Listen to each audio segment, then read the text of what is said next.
हरि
श्रवण जी, हमारे इस यज्ञ के आचार्य श्रीमान पंडित गोपाल मणि मिश्रा जी, हमारे इस यज्ञ की मुख्य अतिथि श्रीमान संजीव वशिष्ठ जी, जिला अध्यक्ष भारतीय जनता पार्टी मोहाली, श्री दुर्गा माता मंदिर सभा के चेयरमैन श्रीमान श्रीश गोयल जी, समस्त कार्यकारिणी सभा सदस्य, श्री दुर्गा माता मंदिर की महिला मंडल अध्यक्षता, महिला मंडल, श्री दुर्गा माता मंदिर सभा की पूज्य पुजारी बंधु, श्रीमद्भागवत जी के मूल पाठकर्ता श्रीमान आचार्य ब्रजेश शास्त्री जी, श्री मां बगलामुखी सेवा दल के अध्यक्ष श्रीमान रवि कुमार जी, हमारे इस यज्ञ के यजमान भाटिया परिवार 3v2, संगीत विशेषज्ञ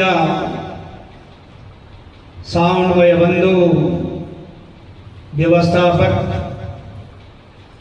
कोठारी भंडारी, यजमान परिवार, भक्त वत्सल जनता जनार्दन और मेरे इस चैनल के माध्यम से देश प्रदेश नगर शहर गांव में जो श्रीमद्भागवती कथा का श्रवण करने जा रहे हैं, उन सभी महान भाव सज्जनों का व्यासपीठ से, मंदिर सभा की ओर से, यजमान परिवार की ओर से और आप सभी भक्तजनों की ओर से बहुत बहुत धन्यवाद, स्वागत, साधुवाद। सज्जनों, आज इस यज्ञ का जो है 6वां दिन जो है निर्विघ्नता पूर्वक प्रारंभ होने जा रहा है और आप सभी महानुभाव सज्जन श्रोतागण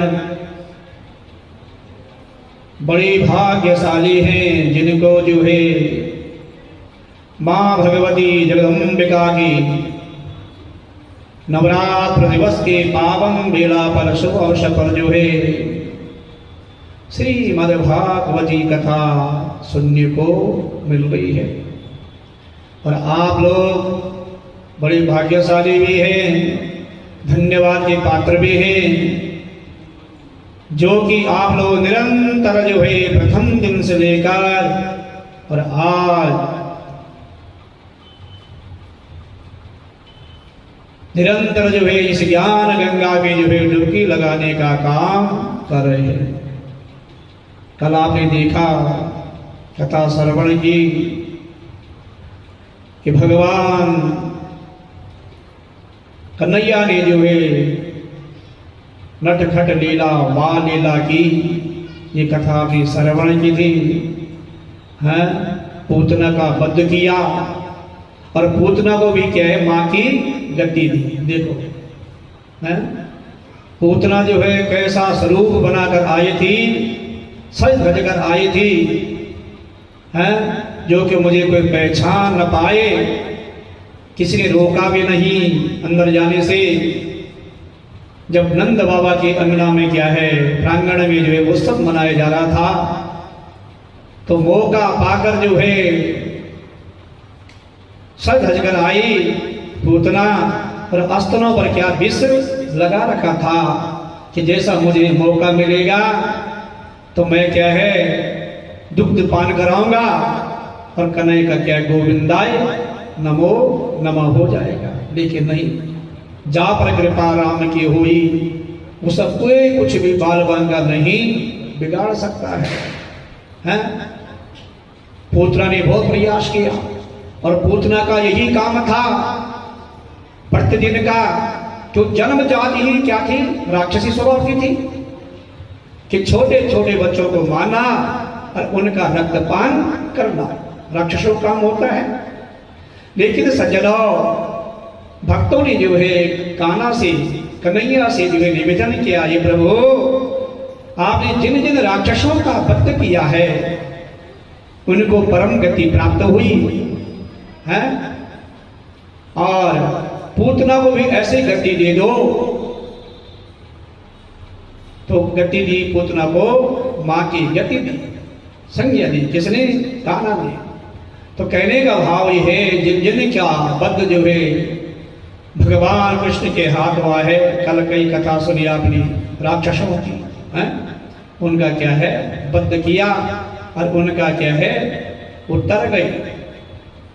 तो आइए आज की कथा में प्रवेश करते हुए, उससे पहले मैं, शायद समय न हो हमारे बीच में आज श्रीमान दीपक ओझा जी, जो कि त्रिवेणी में रहते हैं और हमारे त्रिवेणी के मंदिर से जुड़े हुए हैं, हमसे भी कई सालों से इनके जुड़े हुए पूरे परिवार, और जो भी इनकी सेवा लगाते हैं वो सेवा में तत्पर रहते हैं।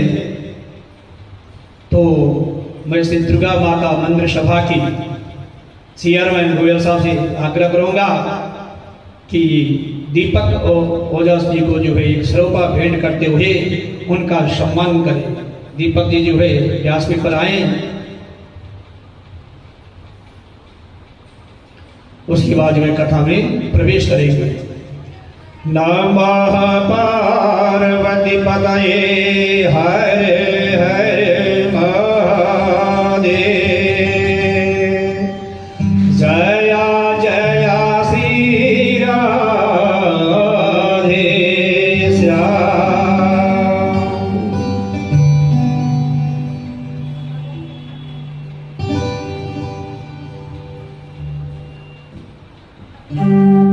काम मार्गण समर्पित चित कशबलम। देखो, कल आपने देखा कि गोपी हैं और गोपियां बड़ा स्नेह करते हैं कान्हा से, कन्हैया से प्रेम करते ना, ग्वाल वाल सारी भी कथा आपने सुनी। कहाँ जो है कान्हा ने चोरी की, किसी की माखन मिश्री जो है कान्हा को अति प्रिय था। और ये भी मैंने समझाया था कि कान्हा को तो माखन मिश्री प्रिय है, लेकिन भगवान शंकर को क्या है? जलधारा प्रिय है। बस ओम नमः शिवाय छोटा मंत्र है, देखो। और सभी देवताओं मैंने कहा था शास्त्र के माध्यम से सज्जनों कि भगवान शंकर ऐसे देवता हैं कि शीघ्र यानी जल्दी प्रसन्न हो जाते हैं। बस एक घड़ी भी जल चढ़ाओ और ओम नमः शिवाय का उच्चारण करो।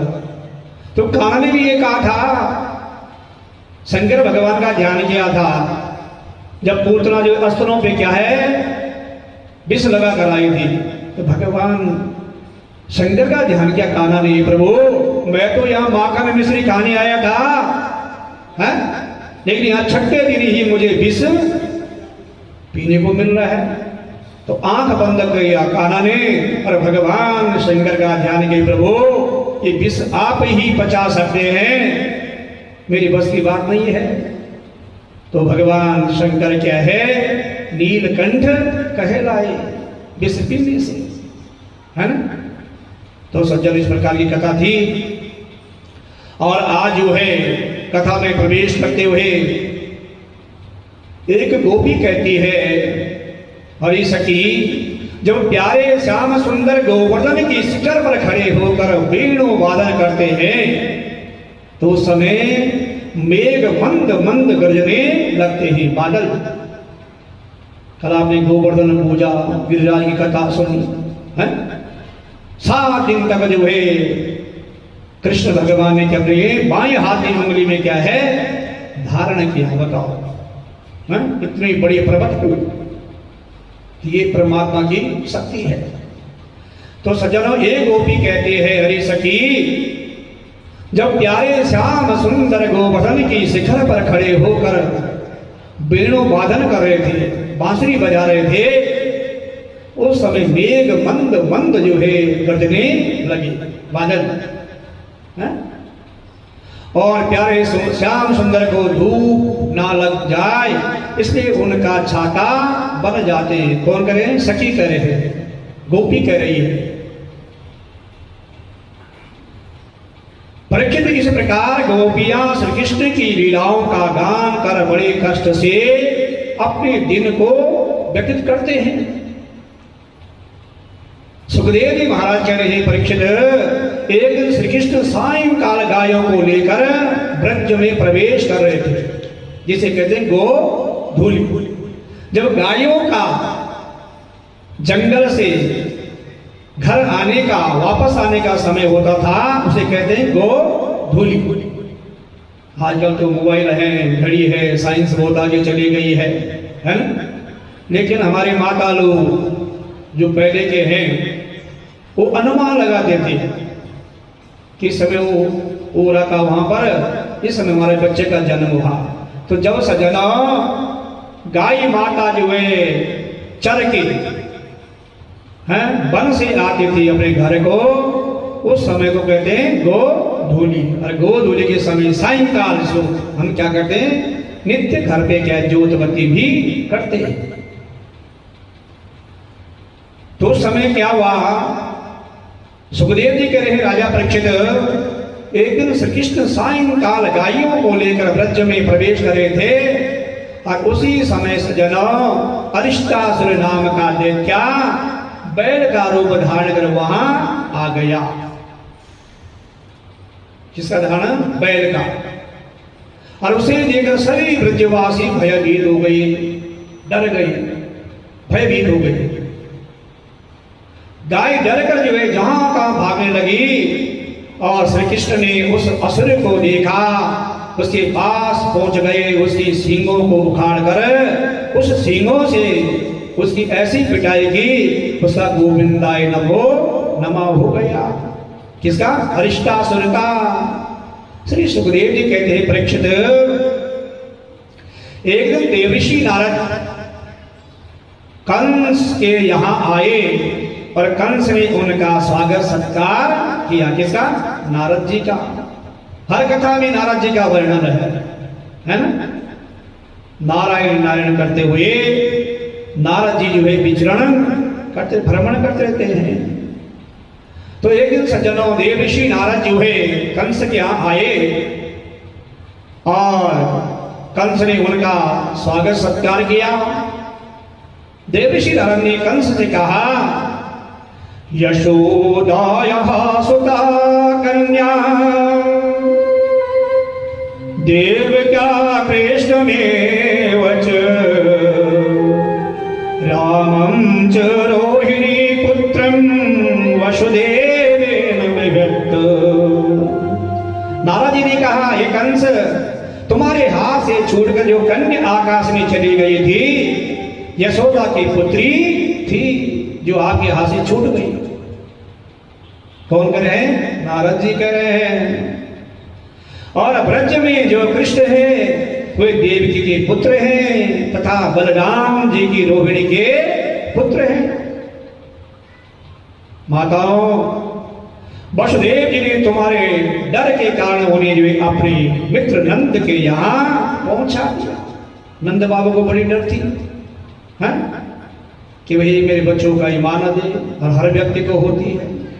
अपनी आशा जैसा मर्ज रहे, दुख में रहे, कठिनाई में रहे, लेकिन हर माँ बाप को क्या है? बच्चों की चिंता होती है। तो वसुदेव जी ने तुम्हारे डर के कारण जो है अपने मित्र नंद के यहां पहुंचा दिया, और अभी तक तुम्हारे जितनी भी दैत्य ब्रज में गए, उन सब का जो है संहार उन दोनों ने ही किया है। सारी कथा व्यथा नारद जी ने बता दी। इसलिए अब आप ऐसा प्रयास करो कि दोनों मथुरा आ जाए, और यहां योजना बनाकर जो है तुम उनके वध के लिए तैयारी करो, योजना बनाओ। भक्तजनों, कंस ने जो है जब यहां सुना तो वसुदेव और देवी को पुनः कारागार में डाल दिया, बंदी बना दिया। कंस ने जब यह सुना तो वसुदेव और देवकी को जो है पुनः कारागार में डाल दिया और अक्रूर जी को बुलाया और उनसे कहा तुम्हारे बराबर मेरा कोई दूसरा मित्र नहीं है। अब आप जानते हैं जिसमें ज्यादा विश्वास होता है, चाहे पड़ोसी हो, रिश्तेदार हो, मित्र हो, तो दुख के समय उसी को ही याद किया जाता है। तो कंस ने किसको याद किया है? अक्रूर जी को, कि हाँ मेरे मित्र हैं, दोस्त हैं, आप इस समय मेरी क्या है सहायता कीजिए। पर जरूरी नहीं कि वो सहायता करे, हाँ ये भी जरूरी नहीं है। जैसे मानव चोला मिला है ना वर्तमान में, तो ये जरूरी नहीं है कि मृत्यु के बाद फिर हमें यही चोला प्राप्त हो, ये गारंटी नहीं है। ये हमारे कर्मों पर निर्भर करता है कि कौन सी योनि प्राप्त होगी। अब सजनों, कंस ने कहा कि आपके बराबर मेरा कोई मित्र नहीं, दोस्त नहीं, इसलिए तुम मेरा एक जो है कार्य करो। धनुष यज्ञ के बहाने कृष्ण और बलराम को यहां ले आओ और मैं कुबल या पीड़ हाथी के द्वारा इन्हें मरवा दूंगा, और यदि वे बच गए तो पहलवान चाणूर और मुष्टिक मार डालेंगे। अक्रूर जी ने कहा महाराज, सफलता और असफलता में सम्मान भाव रखना चाहिए, चाहे फल मिले न मिले, लेकिन भगवान में विश्वास होना जरूरी है। और कभी हम भटक जाते हैं, अगर हम पूजा पाठ से फल मिल गया तो भगवान को मानने लगते हैं, और नहीं फल मिला कहते भगवान कुछ नहीं है। किसका भगवान है? नहीं। धैर्य होना परम आवश्यक है। मैं कथा के माध्यम से कहता हूं, कभी भगवान भक्तों की भी परीक्षा लेते हैं। तो अक्रूर जी ने कहा महाराज, सफलता और असफलता में सम्मान भाव रखना चाहिए, क्योंकि मनुष्य के हाथों में मात्र कर्म करना है ना? हमारा कार्य क्या है? काम है कर्म करना, और फल देना परमात्मा के हाथ में। इसलिए गोस्वामी तुलसीदास जी जो है सुंदर वर्णन कर रहे हैं चौपाई के माध्यम से। कर्म प्रधान विश्व करी राधा, कर्म प्रधान विश्व करी राधा, कर्म प्रधान विश्व करी राधा, कर्म प्रधान विश्व करी राधा। क्या है, क्या कह रहे हैं चौपाई के माध्यम से? दो स्वामी तुलसीदास जी वर्णन कर रहे हैं कि हमारा काम है, कार्य है कर्म करना है। और गीता में क्या लिख रहे हैं? कर्मणि वाधिकारस्ते महाफले दुःखदासन। किसने कहा? अर्जुन को समझाया भगवान कृष्ण। ये अर्जुन, आप क्षत्रिय वर्ण के हैं, आपका काम है कर्म करना, और फल किसके हाथ में है? परमात्मा के हाथ में, गोविंद के हाथ में, है ना? तो किसने कहा है? अक्रूर जी ने कहा कंस को, ये महाराज, सफलता और असफलता में सम्मान भाव रखना चाहिए, क्योंकि मनुष्य के हाथों में क्या है? मात्र कर्म करना है, बस हमारा कार्य है ना? फल देना ईश्वर के हाथ में है। भक्तजनों, मनुष्य अनेकों प्रकार की योजना बनाता है, बनाते ना है? सोने से पहले कल सुबह ये करेंगे, वो करेंगे, हैं? लेकिन क्या है, शास्त्र क्या कह रहे हैं? यदि परम पिता परमेश्वर को स्वीकार नहीं होगी तो सारी आशा में क्या है? पानी फिर जाता है। होई सोही जो राम रची राखा,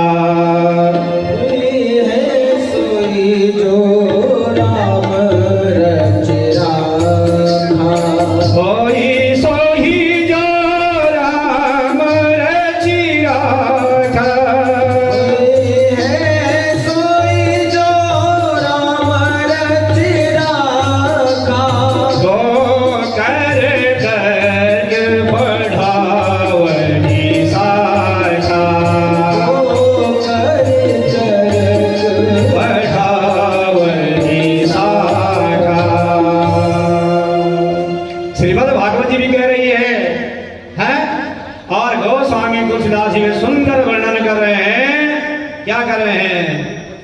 कि कर्म हमारा काम है करना और फल देना क्या है ईश्वर के हाथ में सज्जनों। और मनुष्य अनेकों प्रकार की योजना बनाता है और यदि उसको मंजूर नहीं होगा तो सारे क्या विफल योजना हो जाती है। परंतु प्रारब्ध उन सबको नष्ट कर देता है। प्राप्त कहते हैं किसको? कई लोग कहते हैं हमारा भाग्य साथ नहीं दे रहा, कहते हैं ना हमारे माता लोग क्या कहते हैं कि जब हमें फल नहीं मिलता है तो क्या कहते हैं भगवान को दोष देते थे कि हमारा भाग्य साथ नहीं रहे हैं। लेकिन शास्त्र कह रहा है मेरी माताओं कि कर्म से ही भाग्य बनता है ना? ये भी कथा है। हमारे चेयरमैन साहब देखो कल नहीं थे और बड़ाई वाली बात नहीं है। जैसे परिवार का कोई सदस्य चले जाए ना कहीं तो क्या लगता है अधूरा लगता है ना, और कोई आ जाए तो क्या भरा हुआ है। तो कल जो हमें अटपटा लगा, सच्चाई बता रहा हूं।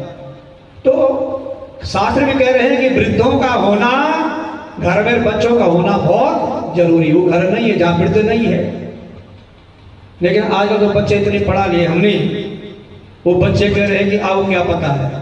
इतनी मत पढ़ा हो जो माँ बाप को कहे कि आपको क्या पता है। वो शिक्षा भी ठीक नहीं है। उतना ही पढ़ा हो जो माँ बाप को ना बोले, है ना? तो क्या कह रहे हैं भगवान कृष्ण ने भी अर्जुन को यह समझाया कि कर्म प्रधान है और प्रारब्ध उन सबको नष्ट कर देता है। सज्जनों ऐसा कहकर अक्रूर जी वृंदावन जाने के लिए तैयार हो गए और केशी नाम का दैत्य घोड़े का रूप धारण कर ब्रज में आतंक मचाने लगा। ये सब दैत्य हैं।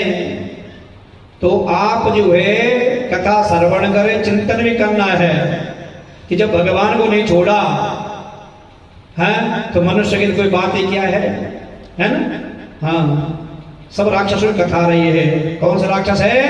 केसी नाम का दैत्य घोड़े का रूप धारण कर आया सजना और ब्रज में क्या आतंक मचाने लगा।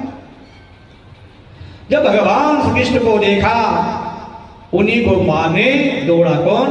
केसी नाम का राक्षस। और श्री कृष्ण ने उसके पैरों को पकड़ा और पृथ्वी पर पटक दिया। और जब वह मुआ खोलकर श्री कृष्ण को खाने के लिए दौड़ा भगवान श्री कृष्ण ने अपना हाथ उसके मुख में डाल दिया। जिस उसका श्वास रुक गया उसका गोविंदाय नमो नमः हो गया। उसी समय देवऋषि नारद भगवान श्री कृष्ण के पास आए, उनके चरणों में प्रणाम किया और कहा प्रभु सौभाग्य से आज कैसे दैत्य मारा गया। अब मैं जो है आपको प्रणाम करता हूं। किसने कहा? नारद जी ने कहा भगवान कृष्ण को, प्रभु आके चरणों में प्रणाम करता हूं। और कहा ये प्रभु सौभाग्य से आज केसी दैत्य मारा गया। अब मैं परसों आके हाथों से चाणूर मुष्टिक और कुबलय हाथी और कंस को मरा हुआ देखूंगा। आज कंस का वध है, कंस मरा नहीं अभी। कल तो अपनी कथा सुनेंगे कि नंद बाबा जो कर्ज चुकाने कहाँ गए थे? मथुरा में जो कर्ज था कंस का उसको चुकाने का नंद बाबा कहाँ गए? मथुरा में गए हैं। जो लेन देन होता आपस में, जो कर्ज था, जो उपकार किया था कंस ने, उसको चुकाने के लिए क्या है नंद बाबा कहाँ गए? माताओं मथुरा में गए। और आज नारद जी कह रहे हैं कि आज मैं कंस का वध देखूंगा। क्यों? आकाशवाणी हुई थी भगवान के जन्म से पहले, जब लगातार 7 गर्भों को मारता गया कंस, अंत में आकाशवाणी हुई जो अत्याचार हो गया। और जब असत्य का प्रभाव बढ़ता है, अत्याचार होता है, तो भगवान किसी न किसी रूप में क्या है इस धरातल पर जो है प्रकट हो जाते हैं अपने भक्तों की रक्षा के लिए। जन्म से पहले कंस को आकाशवाणी हुई, व्योमवाणी हुई, कंस 8वां गर्भ जो है तेरा वध करेगा, है ना? तो सज्जनों क्या हुआ? नारद जी, देवऋषि नारद ने कहा प्रभु संपूर्ण योजना तैयार है, आपको बुलाने के लिए कंस स्वयं रथ भेजेगा। ऐसा कहकर देवऋषि नारद चले गए। हैं? ले बैल मुझे मार, कहावत है ना। तो नारद जी ने कहा, क्या कहा कि आज स्वयं कंस जो है रथ को भेजेगा और उसकी मृत्यु हो जाएगी। देवऋषि नारद ने कहा, प्रभु संपूर्ण योजना तैयार है, आपको बुलाने के लिए कंस स्वयं रथ भेजेगा। और ऐसा कहकर सजनों देवऋषि नारद चले गए। भगवान श्री कृष्ण ग्वाल बालों के साथ लुक्का छुपी कर रहे थे। रास लीला में की, नटखट लीला में की, बाल लीला की, और ग्वाल बालों का वेश धारण कर वहां गया। वहां अनेकों ग्वाल बालों को ले जाकर गुफा में छिपा दिया। और जब 4-5 ही ग्वाल बाल शेष बचे, भगवान श्री कृष्ण से पहचान गए। किसको? कंस को। कंस भी अपना जो है दूसरा वेश बनाकर आया है।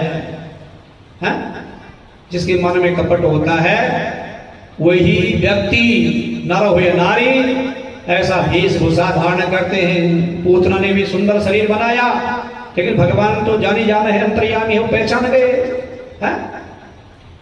तो जिसको डर होता है, डर किसको होता है? जो असत्य मार्ग में चलने वाला व्यक्ति होता है, डर उसको सताता है। हाँ, जो सत्य मार्ग में चलने वाला होता है वो क्या है? निडर व्यक्ति होता है। चाहे नर हो या नारी हो, दैत्य हो चाहे राक्षस हो। अब सजनों, जब ग्वाल बालों को जो है छिपा दिया गुफा में और 4-5 ग्वाल बाल बचे, तो भगवान श्री कृष्ण क्या है?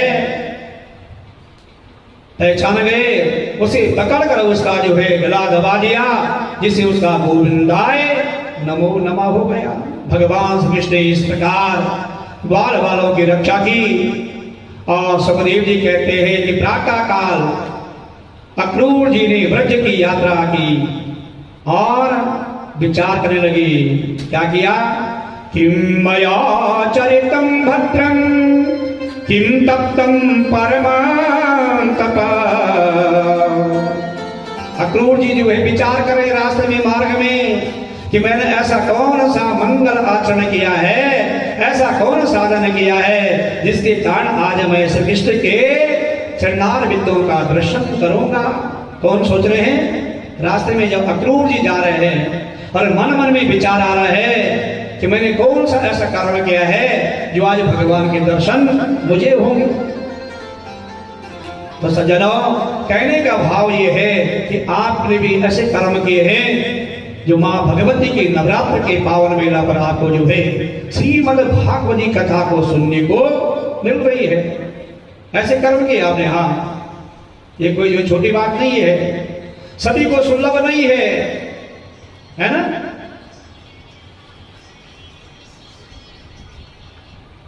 अब जो है अक्रूर जी जो है मन में विचार कर रहे हैं कि मैंने कौन सा जो है ऐसा मंगल कार्य किया है, कर्म किया है, जिससे जो है मुझे क्या है भगवान के चरणारविंदों का दर्शन करूंगा। और कभी जो है मैंने एक दिन समझाया था आपको शायद कथा के माध्यम से कि जब भी आप माथा टेकते हैं तो पहले भगवान के चरणों में नजर मारनी चाहिए। और जब आप घर से निकल रहे हो, है ना, कहीं प्रस्थान कर रहे हो शुभ कार्य के लिए, तो यदि कोई ब्राह्मण देवता मिल जाए तो उनके भी चरणों में ही नजर मारनी चाहिए। कहने का भाव क्या है? क्या संदेश? उनके मस्तक जो ललाट है, तेज है कि उस दिन आप कार्य सफल नहीं हो पाएगा। कभी चिंतन करना, अगर कोई ब्राह्मण देवता मिल जाता है, आप घर से निकल रहे हैं, तो उनके चरणों में क्या है? नजर मारनी है। आपका कार्य क्या है? सफल हो जाएगा, है ना। और यदि मस्तक ललाट पे जो है नजर मार दी तो आपका दिन उस दिन क्या है? खराब हो जाएगा। और यदि शूद्र मिल जाए तो उनके चरणों में नजर नहीं मारनी है, मस्तक पर नजर मारनी है। अब जो पहले के विद्वान चंदन लगाते थे ना, तो चंदन से शीतल कोई चीज नहीं है। चंदन से शीतल कोई चीज नहीं है। आजकल बर्फ का पानी पी रहे हैं, लेकिन स्वाद कहां तक है? कंठ तक ही है उस पानी का। तो क्या लिख रहे? चंदन विष व्यापक नहीं, लिपटे रेत भुजन। और चंदन का जो डेरा का है, सर्पों का डेरा का है, चंदन के पेड़ पर लिपटे हुए। चंदन विष व्यापक नहीं, लिपटे रेत भुजन। है जो सांप होते हैं उनका डेरा जो है चंदन के पेड़ पर जो है ऐसे लपेटे हुए। आजकल तो लिक्विड वाला चंदन आ गया है, घिसने की आवश्यकता नहीं है। लेकिन चंदन से शीतल यानी ठंडा और कोई वस्तु नहीं है। इसलिए हमारे विद्वान लोग ऋषि मुनि क्या है, मस्तक पे चंदन लगाते थे कि ये क्या है, सारी पेट पुरजाई यही है, ठंडा रहेगा दिमाग, तभी हम लोग प्रत्येक कार्य करने की क्षमता रखेंगे। तो सज्जनों, यदि बल ब्राह्मण देवता जो मिलता है, आप कहीं शुभ कार्य से के लिए जा रहे हैं, तो उनके क्या है, चरणों में नजर मारनी चाहिए। और आप जो ब्राह्मणों के पांव छूते हैं ना, आशीर्वाद लेते हैं। और भगवान के जब दर्शन करते हैं तो पैर नजर के चरणों में ही माननी चाहिए। अक्रूर जी भी कह रहे हैं कि मैंने ऐसा कर्म किया है जो मुझे भगवान के दर्शन आज होंगे। बड़े जल्दी में अक्रूर जी, कब मैं भगवान का दर्शन करूंगा? सज्जनों, आज मुझे श्री कृष्ण के उन चरण कमलों को मैं प्रणाम करने का अवसर प्राप्त होगा, जिन चरण कमलों का मुनि जन ध्यान करते। कौन कह रहे हैं? अक्रूर जी कह रहे हैं। और जब मैं श्री कृष्ण के चरणों में प्रणाम करूंगा तो वह अपना कर कमल मेरे सर पर रख देंगे। कौन करे? अक्रूर जी कह रहे हैं। हा? हाथ की बात नहीं कर रहे हैं, चरणों की बात करें। भगवान आपके चरण मेरे सिर पे जो है पड़ जाए तो मेरा जीवन क्या है, धन्य धन्य हो जाएगा। ऐसे मन में भावना अभी पहुंचनी वहां, लेकिन मन की कल्पना, मन की भावना देखो ऐसे उत्तेजित है, जल्दी में है, कब मैं वहां पहुंचो और भगवान के दर्शन करो चरणों की। अब सज्जनों, इस प्रकार सोचते सोचते जिससे मेरा जन्म सफल हो जाएगा और मैं कंस का दूत हूं, कंस की भेजने पर उनके पास जा रहा हूं, फिर भी वहां मुझ पे शत्रु बुद्धि नहीं रखेंगे। किसने भेजा था? अक्रूर जी को कंस ने भेजा था कि मित्र मेरा कार्य कर दो, आप कर सकते हैं। लेकिन अक्रूर जी जो है मित्र बन के नहीं जा रहे हैं, शांति दूत बनकर जा रहे हैं। अब जहां कहीं विवाद होता है तो वहां तीसरा सज्जन ऐसा मिल जाता है जो ठोस निर्णय निकालता है और वहां पर शांति करा देता है। कंस ने भेजा योजना बनाकर, लेकिन अक्रूर जी के मन में क्या है, वो बात नहीं है। अक्रूर शांति दूत बन के जा रहे हैं और अक्रूर जी कह रहे हैं कि जब मैं उनके चरणों में प्रणाम करूंगा सज्जनों, तो मुझे उठाकर जो है अपने सीने से लगाएंगे। कल्पना कर रहे हैं, पहुंच नहीं। और जब मुझे चाचा अक्रूर जी कहेंगे तो मेरा जीवन सफल हो गया। क्या कह रहे हैं? जब मुझे भगवान चाचा जी से पुकारेंगे तो क्या है, मेरा जीवन सफल हो जाएगा, धन्य हो जाएगा। अब कोई आदमी जा रहा है, चाहे बच्चा हो, हम आवाज लगा रहे हैं, अब वो सोचेगा पता नहीं किसको आवाज लगा रहे हैं। अब जब नाम से पुकारेंगे तो जल्दी उसको सुनाई देगा और जवाब देगा। तो अक्रूर जी भी कह रहे हैं कि जब भगवान मुझे छाती से लगाएंगे और चाचा से पुकारेंगे तो मेरा जीवन क्या है, धन्य हो जाएगा। तो मेरी माताओं, कोई भगवान कान्हा को क्या मानता है? भाई मानता है, कोई बच्चा के रूप में, कोई पिता के रूप में, कोई पति के रूप में। रुक्मणी कथाएगी, रुक्मणी ने मन से ही भगवान को क्या पति माना था। ऐसे आप लोग में क्या है, जिनके भाई नहीं होते हैं, रक्षाबंधन में क्या है, कान्हा पे ही क्या है, राखी बांध देते हैं। कई नाते हमारे, कई रिश्ते हैं भगवान के साथ, और भगवान क्या है, उन रिश्तों को स्वीकार कर देते हैं। तो अक्रूर जी कह रहे हैं कि जब मुझे भगवान मिलेंगे तो छाती से लगाएंगे, मेरी छाती क्या है शीतल हो जाएगी, और चाचा नाम से पुकारेंगे तो मेरा जीवन क्या है सफल हो जाएगा, धन्य हो जाएगा। सज्जनों, अक्रूर जी इस प्रकार विचार करते करते वृंदावन वन पहुंच गए। मन की भावना थी कि मैंने भगवान को मिलना, समय तो लग गया, लेकिन कहां पहुंच गए? वृंदावन पहुंच गए, जहां भगवान कृष्ण की तपोस्थली है। तो मन की भावना जब तक नहीं किसी कार्य के लिए, तब तक हम उस निर्णय पर, उस कार्य तक नहीं पहुंच सकते हैं। और जब भावना होगी तो अवश्य हमारा कार्य क्या है सिद्ध हो जाएगा, इसमें किसी प्रकार का संशय नहीं है। अक्रूर जी की भावना थी कि मैंने भगवान के चरणों में प्रणाम करना है, उनके चरणों का दर्शन करना है। तो कहां पहुंचे? वृंदावन पहुंच गए। सज्जनों, अक्रूर जी इस प्रकार विचार करते करते वृंदावन पहुंचे और सायंकाल का समय था। उन्होंने ब्रजराज में श्री कृष्ण के पद चिन्हों को देखा, चिन्ह गए जैसे हम चलते हैं, और रथ से कूद पड़े और उसमें लौटने लगे। आगे बढ़े तो कृष्ण और बलराम जी को गाय दूहते हुए देखा। कौन? बलराम जी। और भगवान कृष्ण गाय को दूह रहे हैं, दूध को। क्यों? कल मैंने कथा सुनाई थी कि जो गाय की रक्षा करे उसका नाम क्या है? गोविंद। भगवान का नाम गाय से बड़ा प्यार था। कृष्ण भगवान का गाय को चराते थे ग्वाल वालों के साथ, और उनसे बहुत स्नेह था, प्यार था। इसलिए जो श्रीमद् भागवत जी में सज्जनों भगवान कृष्ण का एक नाम गोविंद भी पड़ा था। जो गाय माता की रक्षा करे, उनसे प्यार करे, उनकी सुरक्षा करे, उनका सम्मान करे। क्यों? कि गाय माता के रोम रोम में जो है 33 कोटि देवी देवता निवास करते हैं। कितने? 33 कोटि देवता।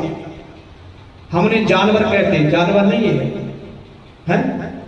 अब एक नारा चल रहा है, हमारे पूज्य गोपाल मणि जी प्रसिद्ध कथावाचक है, गौ माता राष्ट्र माता।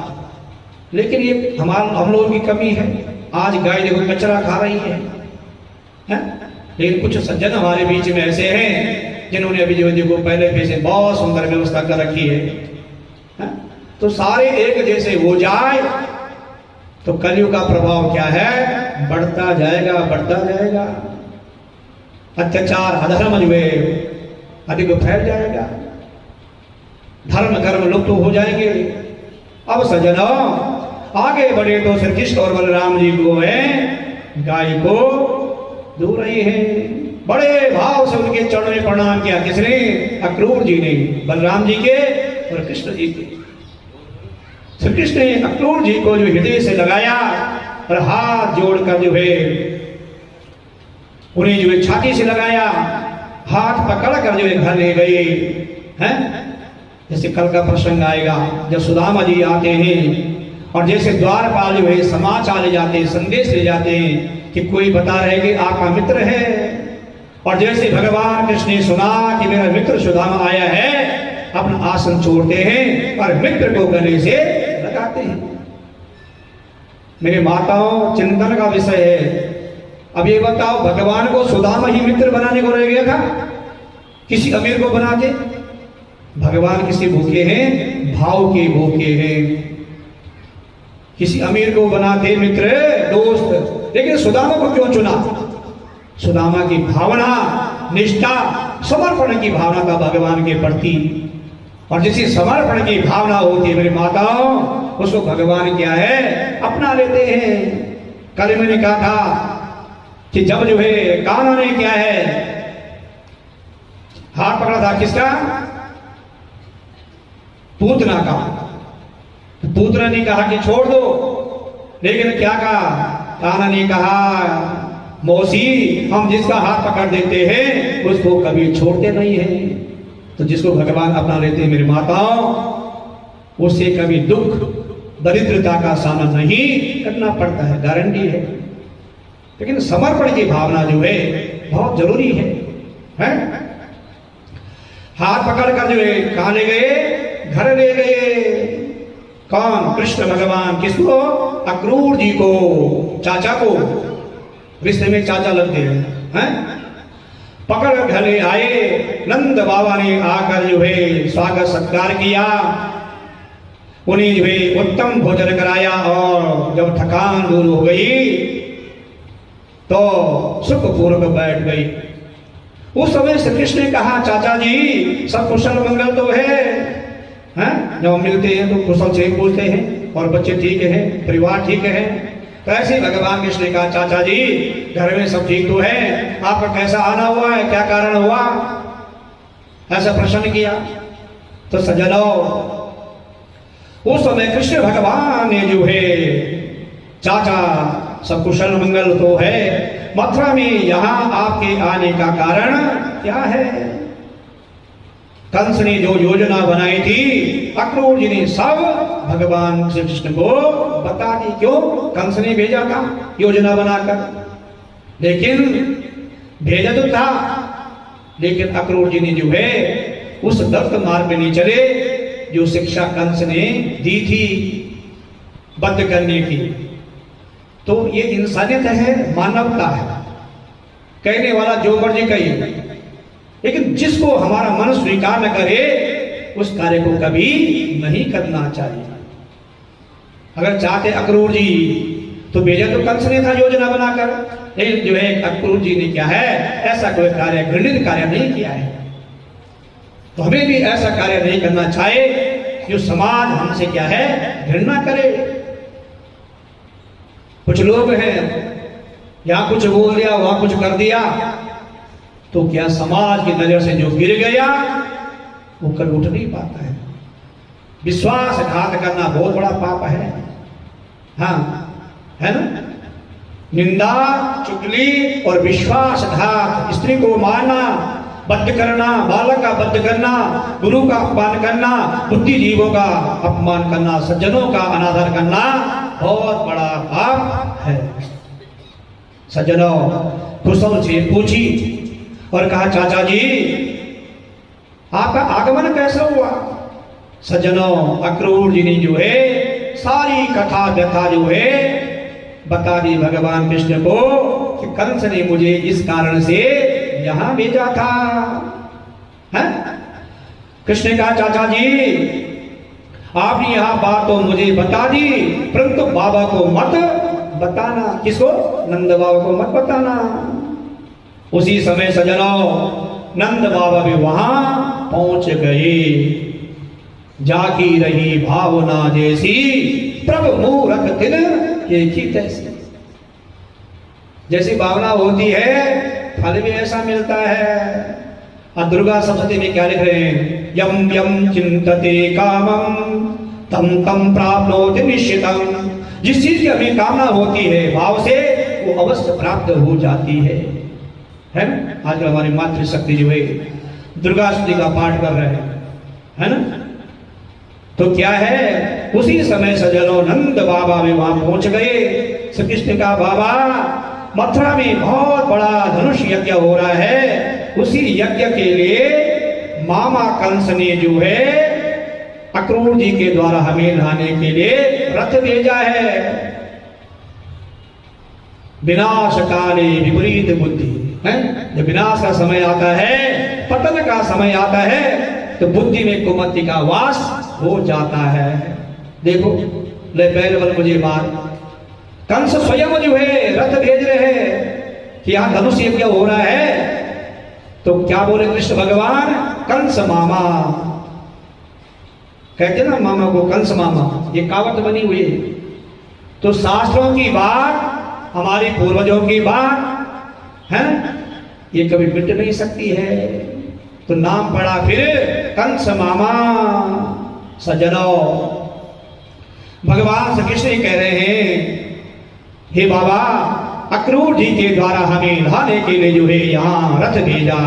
नंद बाबा ने जब यह सुना, गोपों को आज्ञा दी कि सारा दूध दही इकट्ठा कर लो और प्रातः काल हम सभी मथुरा जो है यात्रा करेंगे। नंद बाबा ने जो है गोपों को आज्ञा दी कि सारा दूध दही इकट्ठा करो और प्रातः काल हम सुबह क्या है मथुरा जाएंगे। गोपियों ने जब यह सुना श्री कृष्ण बलराम मथुरा जा रहे हैं तो दुखी हो गई। कौन? गोपियां। तो गोपियां जो है भगवान कृष्ण बहुत प्यार करती है। गोपियों ने अपना घर बार छोड़ दिया, पति को छोड़ दिया, बच्चों को छोड़ दिया और काम मिलने जाते हैं भगवान कृष्ण को कि आप पति भी हमारे भाई भी हैं। कोई बच्चे के रूप में मान रहा है, देखो कोई छोड़ सकता है घर, लेकिन भगवान जिसको प्राप्त हो जाए उसने घर बार का क्या करना है ना? तो गोपियों ने जो सुना कि मथुरा जा रहे हैं सुबह तो सभी चिंतित हो गई, गोपियां दुखी हो गई। अहो विदा स्तब्धना क्वचित दया। गोपियां कह रही है प्रभु आपको दया नहीं आ रही है, हम आपसे इतना इष्ट करते हैं, प्यार करते, प्रेम करते हैं और आप हमें छोड़कर क्या है मथुरा जा रहे हैं। अहो विदाता तुम्हें थोड़ी भी दया का भाव नहीं है। कौन करे? गोपियां कर रही है। हे प्रभु प्रेम में प्राणियों की आपस में जोड़ती हो। क्या है? गोपियां कह रही है प्रभु हमें छोड़कर मत जाओ, प्रेम ही प्राणी को जोड़ता है। यदि प्रेम नहीं होगा तो आपस में क्या है नहीं जुड़ सकते हैं। मतभेद हो जाए लेकिन मन भेद नहीं होना चाहिए। गोपियां निवेदन करती है प्रभु हमें छोड़कर मत जाओ, आपकी वजह से हमने घर को छोड़ दिया है। सज्जनों उनकी इच्छा अभिलाषा पूर्ण भी नहीं हुई और उन्हें अलग कर देते हो। गोपियां करे प्रभु अभी तुम्हारी इच्छा अभिलाषा पूरी भी नहीं हुई और आप हमें छोड़कर कहाँ मथुरा जा रहे हो। तुम्हारा यहाँ खेल बच्चों के खेल के समान है। कौन करे? गोपियां कर रही है कि बुद्धिजीवी काम नहीं है, ये तो बच्चों वाले खेल है कि आप हमें छोड़ करके मथुरा जा रहे हैं। मेरी माताओं श्री कृष्ण ने अब जो है अक्रूर जी को जो है कंस ने क्या रथ सहित भेजा। किसको लेने? भगवान कृष्ण को कि मथुरा को बुलाओ।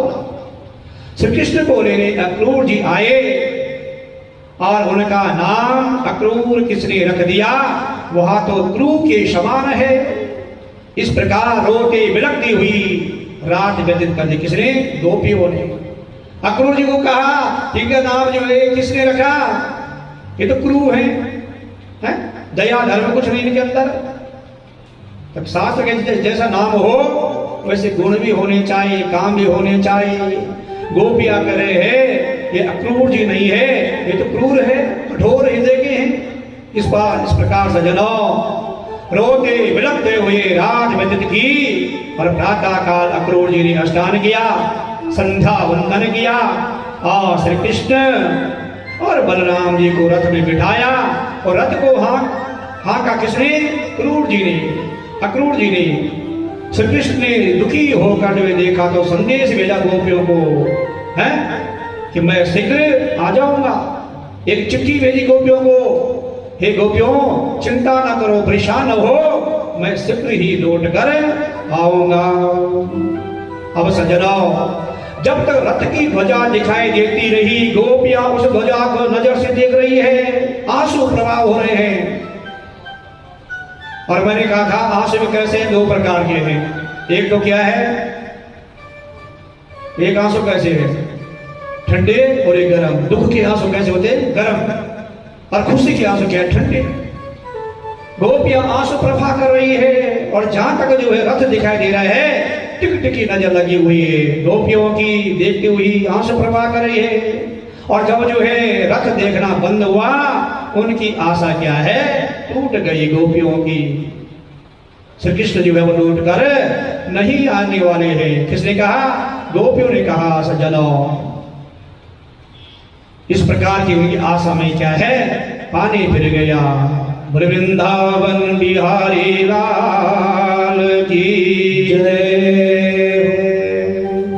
सुखदेव जी महाराज की जय।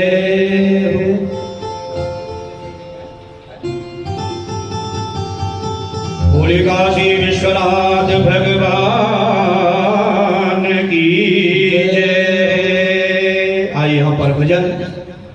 कथा में प्रवेश करेंगे। भाव से और श्रद्धा से मिल का सत्संग ही बहाना है, श्याम तुमसे मिलने का सत्संग ही बहाना है।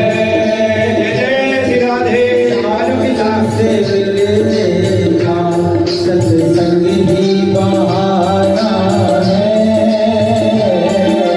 श्याम तुमसे मिलने का सत्संग ही बहाना है। दुनिया वाले क्या जाने, दुनिया वाले क्या जाने, मेरा रिश्ता पुराना है। दुनिया वाले क्या जाने, मेरा रिश्ता पुराना है। श्याम तुमसे मिलने का सत्संग ही बहाना है, श्याम तुमसे मिलने का बहाना है। श्याम तुमसे मिलने का सत्संग ही बहाना है, श्याम तुमसे मिलने का सत्संग ही बहाना है, श्याम तुमसे मिलने का सत्संग ही बहाना है।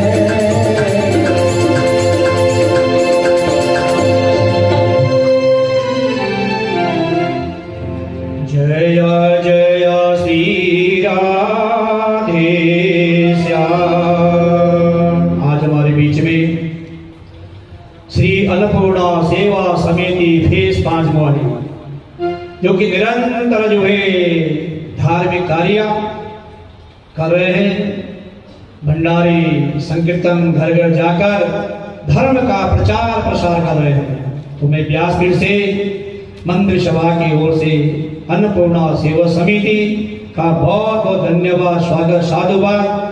और श्री दुर्गा माता मंदिर सभा की महिला मंडल अध्यक्ष का और महिला मंडल आए और अन्नपूर्णा सेवा समिति मातृशक्तियों का जो है स्वरूपा द्वारा सम्मानित करें। श्री दुर्गा मंदिर फेस 6 मोहल्ले।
सजना गोपियों ने जो है जहां तक रथ को देखा वहां तक जो है नजर लगी रही, और जब जो है भगवान विष्णु का रथ नजर नहीं आया तो आंसू प्रवाह करने लगी गोपियां कि अब जो है वापस नहीं आने वाले हैं, है ना। अब सजना अक्रूर जी जमुना के तट पर पहुंच गए और वहां श्री कृष्ण और बलराम जी ने यमुना के मधुर जल का जो है पान किया और रथ में बैठ गए हैं। अक्रूर जी मध्याह्न संध्या करने के लिए यमुना के स्नान करने आए और मेरी माताओं जैसे ही उन्होंने डुबकी लगाई तो कृष्ण और बलराम को अंदर देखा, और जब सिर जल के बाहर निकला श्री कृष्ण और बलराम पहले की भांति स्वतः यथावत रथ में बैठे हुए देखे। किसने? अक्रूर जी ने। अक्रूर जी जो है विचार करने लगे कि बाहर जो लोग कौन थे, जल के अंदर कौन था, पुनः डुबकी लगाई, भगवान विराट सरोवर के दर्शन हुए। अक्रूर जी उनके चरणों में प्रणाम किया और हाथ जोड़कर जो है अक्रूर जी ने क्या है भगवान की स्तुति की, कृष्ण भगवान की है। हे प्रभु, आप समस्त कारणों के भी कारण है, अविनाशी पुरुषोत्तम नारायण है और आपके नाभि कमल से ब्रह्मा जी प्रकट हुए है ना। अक्रूर जी जो है स्तुति करें भगवान की, प्रभु आपके नाभि कमल से ब्रह्मा जी की उत्पत्ति हुई और मैं आपके चरणों में क्या है प्रणाम करता हूं। अक्रूर जी ने जब इस प्रकार की स्तुति की, भगवान ने उन्हें आशीर्वाद दिया और अंतर्धान हो गए। बोले कृष्ण बलदेव की। भगवान कृष्ण ने पूछा, चाचा जी आप इतनी आश्चर्यचकित क्यों हो? चाचा कौन है? अक्रूर जी हैं। रिपीट करो फिर ध्यान से। भगवान कृष्ण ने जो है प्रसन्न किया, ये चाचा जी आप इतने प्रसन्न क्यों हो, आश्चर्यचकित क्यों हो? आपने मुझे अद्भुत चीज देख ली है। अक्रूर जी ने कहा, हे प्रभु चराचर जगत में जितने भी अद्भुत पदार्थ हैं, प्राणी है, सब आपसे आप में ही समाये हुए हैं, आपसे इनकी उत्पत्ति हुई है। और जब मैंने आपको देख लिया तो संसार में ऐसी कौन सी वस्तु है जिसे मैंने ना देखा हो? कौन कह रहे हैं? अक्रूर जी कह रहे हैं भगवान को, हे प्रभु जब मैंने आपके दर्शन कर दिए तो सारा संसार का क्या है दर्शन कर दिया है। सज्जनों, अक्रूर जी ने कहा, प्रभु मेरे घर चले। भगवान कृष्ण ने कहा, चाचा जी कंस के वध के बाद अवश्य मैं आपके घर जाऊंगा। क्यों? अगर नहीं करते कंस का वध तो जो आकाशवाणी हुई थी वो मिथ्या हो जाएगी, है? आकाशवाणी हुई थी ना कि 8वां गर्भ आपका वध करेगा कंस का। तो भगवान कृष्ण ने कहा कि चाचा जी अवश्य जाऊंगा, लेकिन कब जाऊंगा? जब मैं कंस का जो है वध कर दूंगा। अभी जो है आप पुरी में प्रवेश कर हमारे आने का समाचार कंस को बता दो। भगवान कृष्ण ने कहा अक्रूर जी को कि चाचा जी कंस को जो है संदेश भेज दो कि हम जो है आ रहे हैं।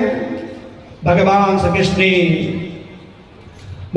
कृष्ण के चरणों में प्रणाम किया और आकर महाराज कंस से बता दिया है। किसने? अक्रूर जी ने बता दिया है कि कंस श्री कृष्ण भगवान का आगमन हो रहा है। अब सज्जनों, कंस ने जो धनुष यज्ञ रखा था उसमें जो है क्या बलराम जी को और भगवान कृष्ण जी को बुलाया था और लेने के लिए किसको भेजा था?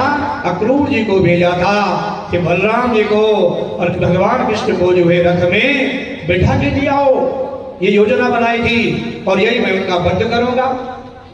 लेकिन नहीं, क्या हुआ? अक्रूर जी ने भगवान कृष्ण के जाने का समाचार सुनाया। कंस ने जैसे ही या सुना कि कृष्ण आ गए, सुरक्षा जो है बढ़ा दी, है ना? सेना को तैनात कर दिया, चारों तरफ घेरा बना दिया है। तो मैंने अभी भी कहा था, डरता कौन है?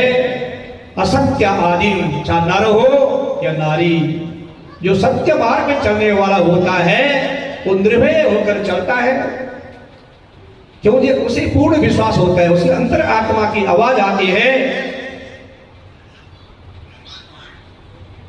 अब सज्जनों, जैसे ही कंस को पता लगा कि भगवान कृष्ण जी आ रहे हैं तो कंस ने जो है क्या है घेराबंदी करवा दी और सुरक्षा के लिए और सुरक्षा बढ़ा दी। सायंकाल श्री कृष्ण और बलराम ग्वाल वालों के साथ मथुरा की शोभा देखने निकल पड़ी और मथुरा वासियों ने जैसे यह सुना कि श्री कृष्ण आ रहे हैं, सभी अपने घरों से क्या है देखते हैं, दर्शन करते हैं बलराम जी का और कृष्ण जी का। सभी लोग धन्य मान रहे हैं। उसी समय सज्जनों, एक नई बहू ने सुना कि श्री कृष्ण भगवान आ रहे हैं। दौड़ी दौड़ी क्या है भगवान कृष्ण के दर्शन के लिए जाती है। और आप जानते हैं ज्यादा मातृशक्ति, कि जब कोई नई बहू आती है तो उस पर सभी की नजर होती है। क्या होती है? कैसे चल रही है, कैसे बैठ रहे हैं। अगर ज्यादा भी चलेगी तो लोग क्या है, नाम रखेंगे। अगर धीरे से चलेगी तो भी मुश्किल है। तो संसार का ये क्या है, कोई नई बात नहीं है। दोष निकालना लेकिन नहीं, गलत है। किसी को दोष रोपण करना जो है बहुत बड़ा पाप है। तो जब भगवान कृष्ण का आगमन हुआ तो सबकी नजर है, अपने घरों से देख रहे हैं। तो एक नई बहू आई थी, उनका भी मन में विचार आया कि मैं भी क्यों ना भगवान का दर्शन करूं। और जैसे बहू ने देखा, पहले लोग घूंघट करते थे, आप जानते हैं। अभी भी जेठ से बड़ों से नजर नहीं मिलाते हैं, ऐसी परंपरा है कुछ। और मथुरा के जो लोग हैं वहां की तो परंपरा है अभी भी है घूंघट लेके। तो बहू ने घूंघट उठाया, सास की नजर पड़ी, सास ने कहा बाबरी है तो पागल हो गई। अगर लोग देखेंगे घूंघट उठा दिया तो क्या कहेंगे, कैसे बहू लाए। अरे बहू भाई बाबरी लाज ना आवे तो मुख खोल बहुर खड़ी दान भरे सब कोई। सास करे बहू तो बाबरी हो गई, पागल हो गई। अगर लोग देखेंगे तो कहें कैसी बहू लाए। इस प्रकार सास ने कहा सजनों, कछुक दोष नहीं सास जी, नाम न धरे कोई। नंद नंदन को छोड़ के कौन निरखई मोई। सास कह रहे कि कोई बात नहीं है? माता जी आपको श्री कृष्ण को छोड़ कौन बाबरा है, सभी बाबरे हो रखे हैं। मुझे देखेगा आपको सबकी दृष्टि श्री कृष्ण पर है। बहू ने कहा हे माता, श्री कृष्ण और बलराम का बड़ा भारी स्वागत हुआ। बाल बाल ने जब यहाँ सत्कार देखा तो कहने लगे यदि हमें पहले पता होता कि ऐसा सत्कार होगा तो हम अच्छे अच्छे कपड़े पहनकर आते, सज धज कर आते। श्री कृष्ण ने कहा मित्रों चिंता मत करो, हैं?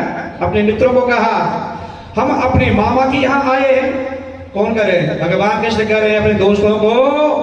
दोस्तों ने कहा कि यदि हमें ये पता होता कि हमारा मान सम्मान होता, सत्कार होगा तो हम सदस्य भी आते।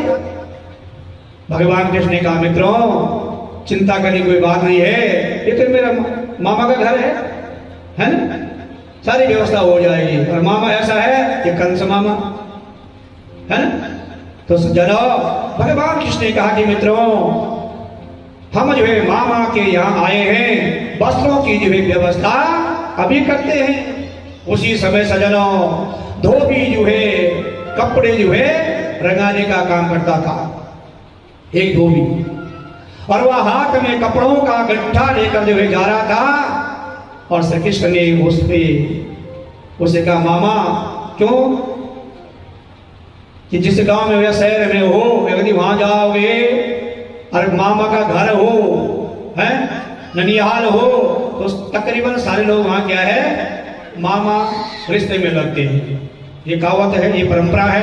तो भगवान कृष्ण ने क्या कहा, एक धोबी जा रहा था और धोबी के जो है सिर में क्या था, कपड़ों का गट्ठा था। और जैसे सज्जनों भगवान श्री कृष्ण की नजर जो है धोबी भी पड़ी, कहा मामा जी आपके पास बहुत अच्छे अच्छे कपड़े हैं, इसमें से कुछ हमें भी दे दो। क्यों कहा ऐसा, कि मित्रों ने कहा था कि हमें पता होता हम सज धज कर आते। इसलिए भगवान कृष्ण ने कहा कि दोस्तों चिंता न करो, ये मेरा मामा का घर है, सारी व्यवस्था हो जाएगी। भगवान कृष्ण ने कहा हे माताओं, हे मामा जी आपके पास बहुत सुंदर सुंदर वस्त्र हैं, कुछ हमें भी दे दो। धोबी ने जैसे यह सुना कहने लगा अरे तुम गंवार हो। धोबी ने क्या पहचाना था,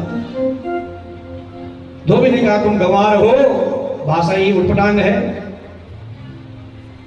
तो जंगलों में रहने वाले हो, जंगली जीव हो या राजाओं के वस्त्र हैं। इसने कहा, धोबी ने कहा तुम गंवार हो, ये तो राजाओं के वस्त्र हैं, है? यदि मैं तुम्हें दूंगा तो राजा लोग मुझे दंड दे देंगे। तुमने कभी सोचा भी है कहने से पहले? अब सज्जनों क्या हुआ, धोबी जब इस प्रकार जो है बहक कर बातें करने लगा, श्री कृष्ण ने एक जोर का जो है तमाचा मारा और उसका क्या है सिर धड़ से अलग हो गया है धोबी का। ग्वाल वालों ने उसमें से वस्त्र निकाल कर जो है धारण किए, और ग्वाल वाले बेचारे दुबले पतले, राजा मोटे ताजे हैं, जो कपड़े पहने तो रास्ते में झाड़ू अपने आप क्या है लग रहा है, ऐसे कपड़े हैं राजाओं के। अब सजनो कपड़ों के गट्ठर छोड़कर भाग खड़े, ग्वाल वालों ने उसमें अच्छे अच्छे कपड़े निकाले और क्या है धारण किए, परंतु कहा 1.5 हड्डी के ग्वाल वाल, और कहा महाराजा कंस ग्वाल वाल जब उन कपड़ों को पहनते सज्जनों चलने लगे तो मार्ग में झाड़ू अपने आप लगने लग गया। कितने बड़े कपड़े हैं। तो मेरी बातों श्री कृष्ण ग्वाल वालों को लेकर जो दर्जी के पास आए, और उस दर्जी ने शीघ्र ही सभी वस्त्रों को जो है उनके अनुसार बनाया, फिटिंग करके हैं। भगवान की व्यवस्था देखो। श्री कृष्ण ने जो है दर्जी को जो है आशीर्वाद दिया। क्या आशीर्वाद दिया? ध्यान से सुना कि कलयुग में जितने का कपड़ा होगा उससे अधिक उसकी सिलाई होगी। और आप देख रहे हैं उतने कपड़ा नहीं होता है जितनी क्या सिलाई होती है।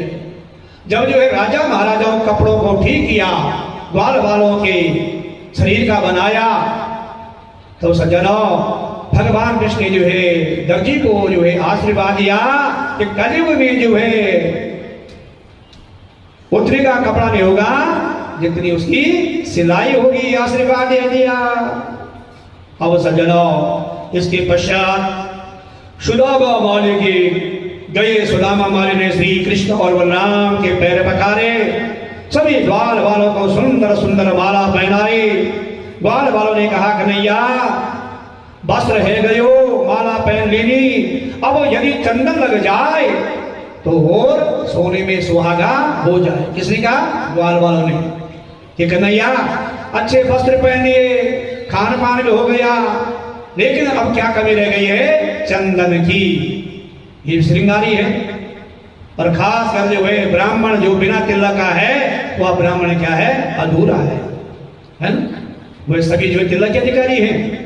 लेकिन खास कर ब्राह्मण के बताया गया जिस ब्राह्मण का जनेऊ नहीं है, छिका नहीं है, ललाट में चंदन नहीं है, वो ब्राह्मण क्या है? अधूरा है। ये उसकी वेशभूषा है। वे सभी अधिकारी हैं जनेऊ पहनने की भी है। अरे कौन पहने? उसका परहेज नियम है, आप जानते हैं। ऐसा कोई धागा नहीं हो, ब्रह्म सूत्र है ना? जिस जनेऊ को हम धारण करते हैं वो एक धागा नहीं है। जैसे कई लोग जो है क्या राखी बांधते, वो धागा नहीं है, एक प्रेम का जो है अटूट स्नेह है वो। तो ऐसे ही हमारा क्या ये वो ब्रह्म सूत्र है सज्जनों।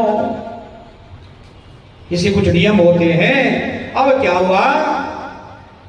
ग्वाल वाल ने कहा हे मित्र सब ठीक हो गया है, स्नान भी कर दिया, वस्त्र भी पहन लिए, लेकिन एक कमी रह गई। वो क्या है? चंदन नहीं है।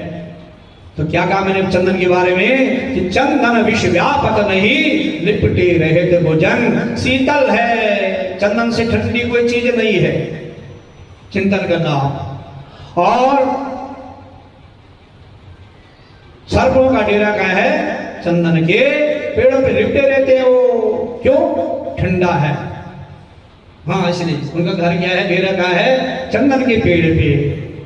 ठीक है ना? अब गर्मी है तो सब जाते पंखा में बैठना, एसी में बैठना। वो भी जीव है। जैसे हम जन्म के अधिकारी हैं, मृत्यु के अधिकारी हैं, वैसे प्रत्येक जीव है। कीड़े मकोड़े पशु पक्षी है ना। अब जो है सूर्यास्त हो गया तो क्या है? सब जो है पशु पक्षी जितने जीव जंतु है अपने अपने घोंसलों में बैठ जाते हैं। तो सज्जनों ग्वाल वालों ने कहा ये प्रभु हे मित्र एक कमी रह गई है। माला भी पहन ली, वस्त्र पहन लिए, भोजन भी हो गया, लेकिन चंदन लग जाए तो सोने में सुहागा हो जाए। अब चंदन कहां से लाएं? कपड़े वाला तो मिल गया, दर्जी मिल गया, पर चंदन कहां से मिलेगा? बताइए कोई मेरी माता लोग पुरुष वर्ग बैठे हुए, जो चंदन की कथा आई यहाँ पर है। हाँ देखो, ये कथा का लाभ। कुब्जा, कुब्जा कैसी थी? टेढ़ी बिचारी, और किसको लगाती थी? कंस को।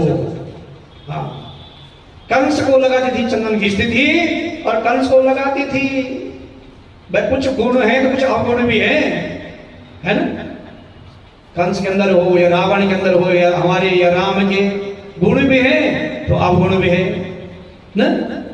तो हमारे वृद्धजन ने देखो, उन्होंने कथा सुनी होगी, अध्ययन भी किया होगा।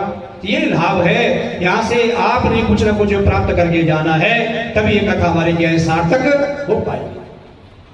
तो कुब्जा जो है चंदन घिसती थी और यह लेपन करती किस पे? कंस पर। और कंस बड़ा प्रसन्न होता था, बहुत बड़ा सुहाता था, अच्छा लगता था। तो ठीक वही प्रसन्न सजना द्वार वालों ने कहा, ये प्रभु, ये मित्र, ये कृष्ण, सब ठीक हो गया, लेकिन कमी किसी की रह गई? चंदन की कमी रह गई है। अब चंदन कहां से मिलेगा? सजनों, श्री कृष्ण ने कहा, मित्रों, इसकी व्यवस्था भी अभी करता हूं। हैं? उसी समय सजनों, श्री कृष्ण ने 3 जगह से टेढ़ी एक युवती को देखा। 3 जगह से टेढ़ी है कुब्जा, है ना? और हाथ में किसी का कटोरा है, चंदन का कटोरा है। और जैसे भगवान की दृष्टि पड़ी, कहा, देवी, हाथ में चंदन का पात्र लिए हुए देखा तो श्री कृष्ण ने कहा, सज्जनों, सुंदरी तुम कौन हो? पहले किसी ने सुंदरी नाम से पुकारा है। किसने? भगवान कृष्ण। कौन पुकारेगा? एक कमी नहीं, 3 कमियां है ना? किसी ने जो है कुब्जा को जो है सुंदरी नाम से पुकारा। किसने? भगवान कृष्ण ने। तो ये शिक्षा में क्या है? कथा से मिलती है। दोष नहीं देखा, गुण देखे जाते हैं। गुण क्या था? देख लिया आपने? तो कभी भी हो, रंग रूप मत देखो, पहनाव मत देखो, उसके गुणों को जो है हमें क्या है ग्रहण करने चाहिए। और हम लोगों की आदत क्या है? गुण नहीं, अवगुण को देखेंगे। कैसा चल रहा है, कैसा बैठ रहा है, कैसा खा रहा है? हाँ, तो अब जो जैसे सज्जनों, भगवान कृष्ण ने 3 जगह से टेढ़ी एक युवती को देखा, चंदन का पात्र लिए हुए देखा।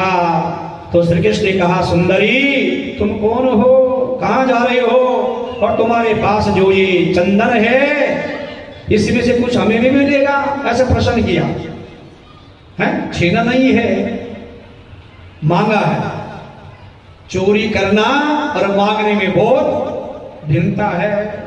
नहीं, बहुत सारे लोग कहते हैं ये जरूरत थी तो मांग लेते, चोरी क्यों की? तो भगवान कृष्ण चाहते तो छीनते, उन्होंने छीना नहीं है। उन्होंने कहा, सुंदरी, हमें भी कुछ मिलेगा, ये पूरा नहीं, कुछ। शब्दों का देखो ना प्रयोग। हाँ, ये शब्दों की मार है। कहते हैं ना, तलवार के घाव मिट जाते हैं, ये बोली के घाव कभी नहीं मिटते हैं, सदैव याद रहते हैं जब तक हमारा जीवन है। इसका कैसा व्यवहार था, है ना? तो भगवान कृष्ण ने कहा, हे सुंदरी, इस चंदन में से हमें कुछ प्राप्त होगा? है? मथुरा में पहली बार किसी ने सज्जनों कुब्जा को सुंदरी नाम से है पुकारा है ना? पहली बार। भाई एक जो है दोष नहीं है, 3 है। 3 जगह से क्या है? टेढ़ी है कुब्जा। लेकिन पहली बार मथुरा में जो है सुंदरी नाम से जो है पुकारा गया है।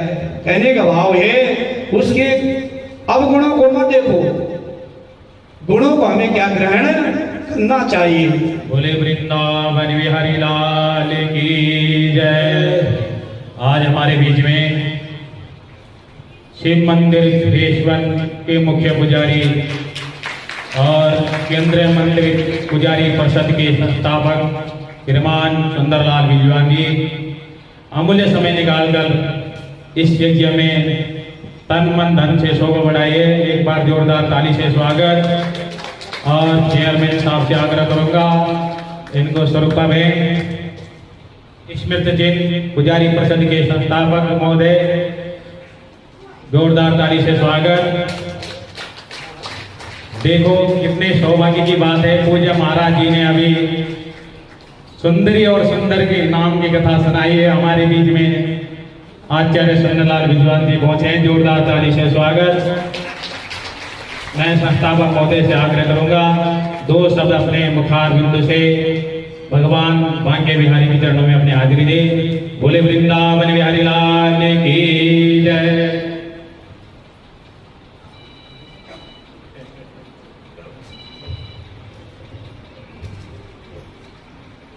बोलिए भागवत भगवान की, व्यास नारायण भगवान की। ओम बरहापीडं नटवरवपुः कर्णयो कर्णकारकं बिभ्रद्वासा कनककपिशं वैजयन्तीं च मालाम् रन्ध्रान् वेणुलधरसुतयो पूरयन् गोपवृन्दैः बृन्दारण्यं स्वपदरमणं प्राविशद्गीतकीर्तिः। बोली बालकृष्ण भगवान की।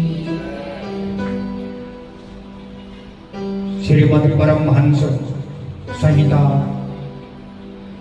भागवत महापुराण जी महाराज व्यास पीठ पर आसीन हमारे भाई और मित्र आचार्य जी जगदम्बा प्रसाद जी और मंदिर सभा के सभी पदाधिकारी गण और हमारे मंदिर के पुजारी गण और हमारे गोयल साहब जो हमारे बीच में हैं और आगंतुक कथा में जितने मेरे विराजमान मेरे माता बहनों भाइयों और बुजुर्गों। चलो यहाँ ज्ञान तो खैर ज्ञान तो आप सुन ही रहे हैं, पर चलो मैं सौभाग्य समझता हूँ अपना कि हमारे आचार्य जी ने जगदम्बा प्रसाद जी ने बहुत सारी कथाएं मोहाली में की और लगभग सभी जगह का मेरे लिए अलग से इनका कार्ड आता रहा। मैं भी मंदिर का मुख्य पुजारी हूँ एक फेस में, तो मंदिर की जिम्मेवारियाँ हमारे मंदिर वाले ही समझ सकते हैं या हमारे गोयल साहब समझ सकते हैं कि पुजारियों की जिम्मेवारियाँ कितनी होती है। तो इस करके मैंने सोचा आज ये नज़दीक मौका मिला तो एक बार क्यों ना व्यास जी के को प्रणाम करने जाया जाए।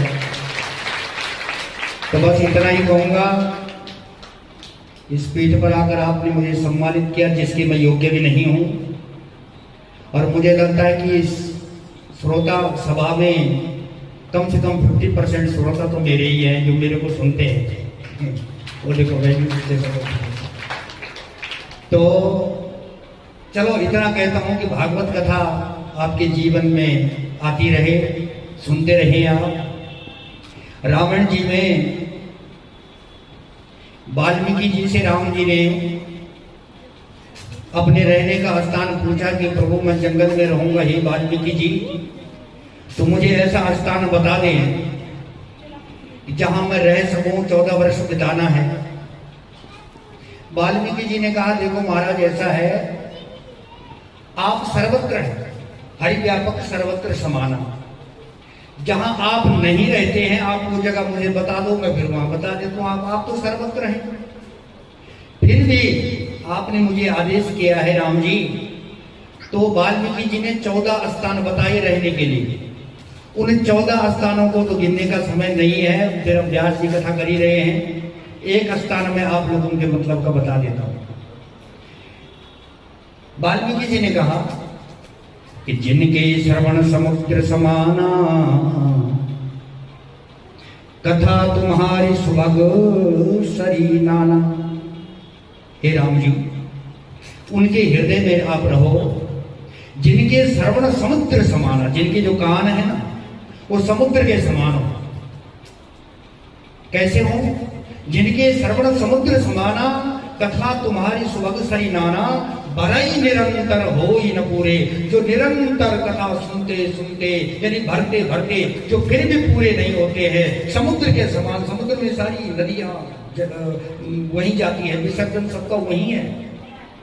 तो जिस प्रकार समुद्र भी फिर पूरा कभी होता ही नहीं है, अपूर्ण रहता है, अतृप्त रहता है, उसी प्रकार जो कथा सुन सुन करके भी जिनके कान तृप्त नहीं होते फिर भी कथा सुनने के लिए लालायित रहते हैं, महाराज आप उनके हृदय में बसो। जिनके श्रवण समुद्र समाना, कथा तुम्हारी सुबह सही नाना, भरई निरंतर होई न पूरे, तिनके ही बसहु गृह रूरे। आप उनके हृदय में निवास करो महाराज। इसलिए माता बहनों, सभी श्रोताओं, आपके हृदय में समझ लीजिए परमात्मा ही है, सब नहीं सुन सकते। तो जिनके, अच्छा दूसरी बात, कौन कैसी कर रहा, कौन कर, ये चीजें नहीं होती यहाँ तो भाव का मतलब है, क्योंकि प्रभु की कथा में नित्य नूतन आनंद है, नित्य नूतन कथा। आप टीवी पे भी सुन रहे हैं, एक से एक व्यास लोग कथा भी टीवी पे भी सुनाते, वहां भी आप सुनते, फिर भी आप तृप्त नहीं होते। फिर जहां कथा हो रही वहां भी आप जाते हैं, और वो भी कृष्ण कथा। कृष्ण कथा भक्ति का चरम है, सीमा है, आखिरी सीमा है। कैसे? जीवन में कोई छोटा मोटा पुण्य कर्म किया हो ना, कभी पीपल देवता की पूजा की है, केला देवता की पूजा की है, उस पुण्य के प्रभाव से अगले जन्म में थोड़ा भक्ति की प्रोग्रेस हो जाती है। अगले जन्म में थोड़ा सा आप जो है किसी फिर देवी देवता को पूजने लग जाते हैं, भैरव देवता को, काली माता को पूजने लग जाते हैं। जब उस पुण्य के प्रभाव से फिर कहीं जीवन में गणेश की भक्ति आती है, गणेश जी की भक्ति के फल स्वरूप फिर किसी एक आध जन्म में फिर सूर्य नारायण की भक्ति आती है। ये ब्रह्म वैवर्त पुराण की बात बता रहा हूँ, 18 पुराणों में ब्रह्म वैवर्त पुराण है। तब जो सूर्य भक्ति जीवन में आ जाती है ना, तब कहीं जाकर के ना माता की भक्ति जीवन में आती है, दुर्गा भक्ति। और दुर्गा भक्ति जीवन में आ जाए ना, तब शिव भक्ति आती है।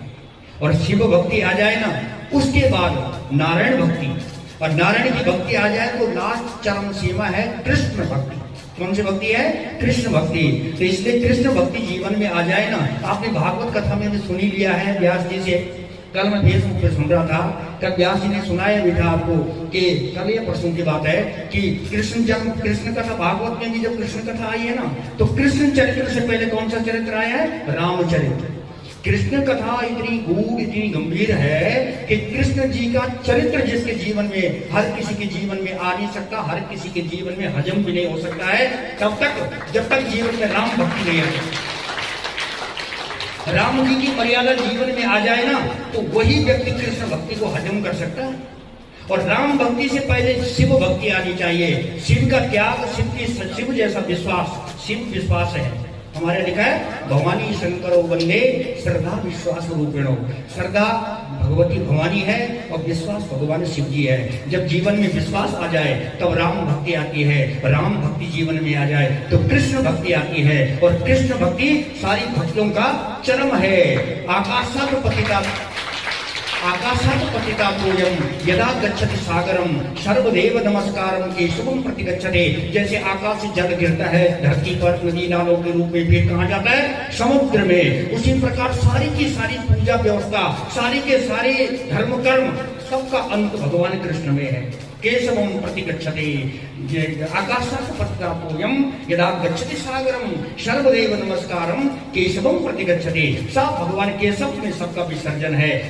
तब भक्ति जीवन में आ जाए तो धन्य है। और आप सब धन्यवाद के पात्र हैं कि आप कृष्ण भक्ति सुन रहे हैं। और व्यास जी के मुख से, ये हमारे आचार्य जी जगदम्बा जी, हमारे बड़े पुराने मित्र, बहुत पुराने हैं, एक मोहाली में हैं। और इन्होंने अब कथा का बेड़ा उठा दिया कि मुझे अब कथा ही करनी है। ये भी जीवन में एक प्रभु कृपा से ही ये सब चीज होती है।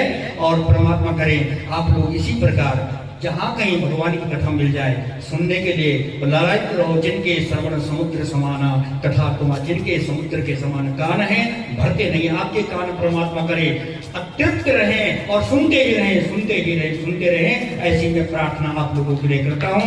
और सभी भक्तों के चरणों में प्रणाम, व्यास जी के चरणों में प्रणाम और सभी विप्र बंधुओं के चरणों में प्रणाम। पुनः एक बार बोलिए व्यास नारायण भगवान की जय। ओम शांति शांति शांति। राधे श्याम। आज हमारे बीच में परिचय देने की तो आवश्यकता नहीं मुझे, और मेरे कर्तव्य है। हमारे केंद्रीय मंदिर पुजारी परिषद के संस्थापक एवं श्री शिव मंदिर फेज 1 मोहाली के मुख्य पुजारी, जो कि प्रत्येक महीना या प्रत्येक साल प्रत्येक अलग अलग प्राण को करते आ रहे हैं। 18 प्राण है ना। हम तो श्रीमद् भागवत कर रहे हैं, शिव पुराण की और राम कथा की। ये हमारे बड़े भाई साहब जो है, ऐसा कोई प्राण नहीं है जो इन्होंने नहीं किया। तो जितना बढ़ाई की जाए, मेरे पास शब्द नहीं है, विद्वानों में शिरोमणि है और हमारे पुजारी परिषद के भी संस्थापक हैं। इनका बहुत बहुत आभार, स्वागत, साधुवाद व्यासपीठ से भी और मंदिर सभा की ओर से भी। आजकल देखो मंदिर में इतनी व्यस्तता है, पुजारियों की समय निकालना बड़ा मुश्किल है, लेकिन उनका स्नेह प्रेम और आज अपना आशीर्वाद लेने यहाँ पहुंचे, पुनः मैं उनका जो है दिल की गहराई से भूरी भूरी प्रशंसा, स्वागत और साधुवाद करता हूँ। आइए कथा में जोड़ते हुए, अब सज्जनों, जैसे जो है क्या है, कंस ने क्या है, अक्रूर जी के द्वारा रथ भेजा कि बलराम जी को और कृष्ण जी को ले आओ धनुष यज्ञ में। है गोपियां बड़ी परेशान हो गई, जहां तक गोपियों की नजर पड़ी आंसू प्रवाह हो रहे हैं। और जब जो है रथ देखना बंद हो गया तो जो है उनकी आशा में पानी फिर गया कि अब वापस लौटने वाले नहीं है। सज्जनों, यहाँ पर जो है कंस के मारे जाने पर जो है दुखी हो गई उनकी पत्नियां हैं। और कथा के माध्यम से मैं कहता हूं, कथा का प्रसंग आया था परसों, कि पति के लिए ही सब कुछ, सर्वस्व क्या है, एक पति है जो कहां जन्म लेती है और कहां चली जाती है, उसका नाम कुल गोत्र यहाँ तक क्या है बदल जाता है। बड़ी विडंबना है, परंपरा है, कोई नई बात नहीं है। अब जब कंस का यहाँ पे वध किया गया तो कंस की पत्नियां क्या है, दुखी हो गई है, होना ही था, स्वाभाविक है।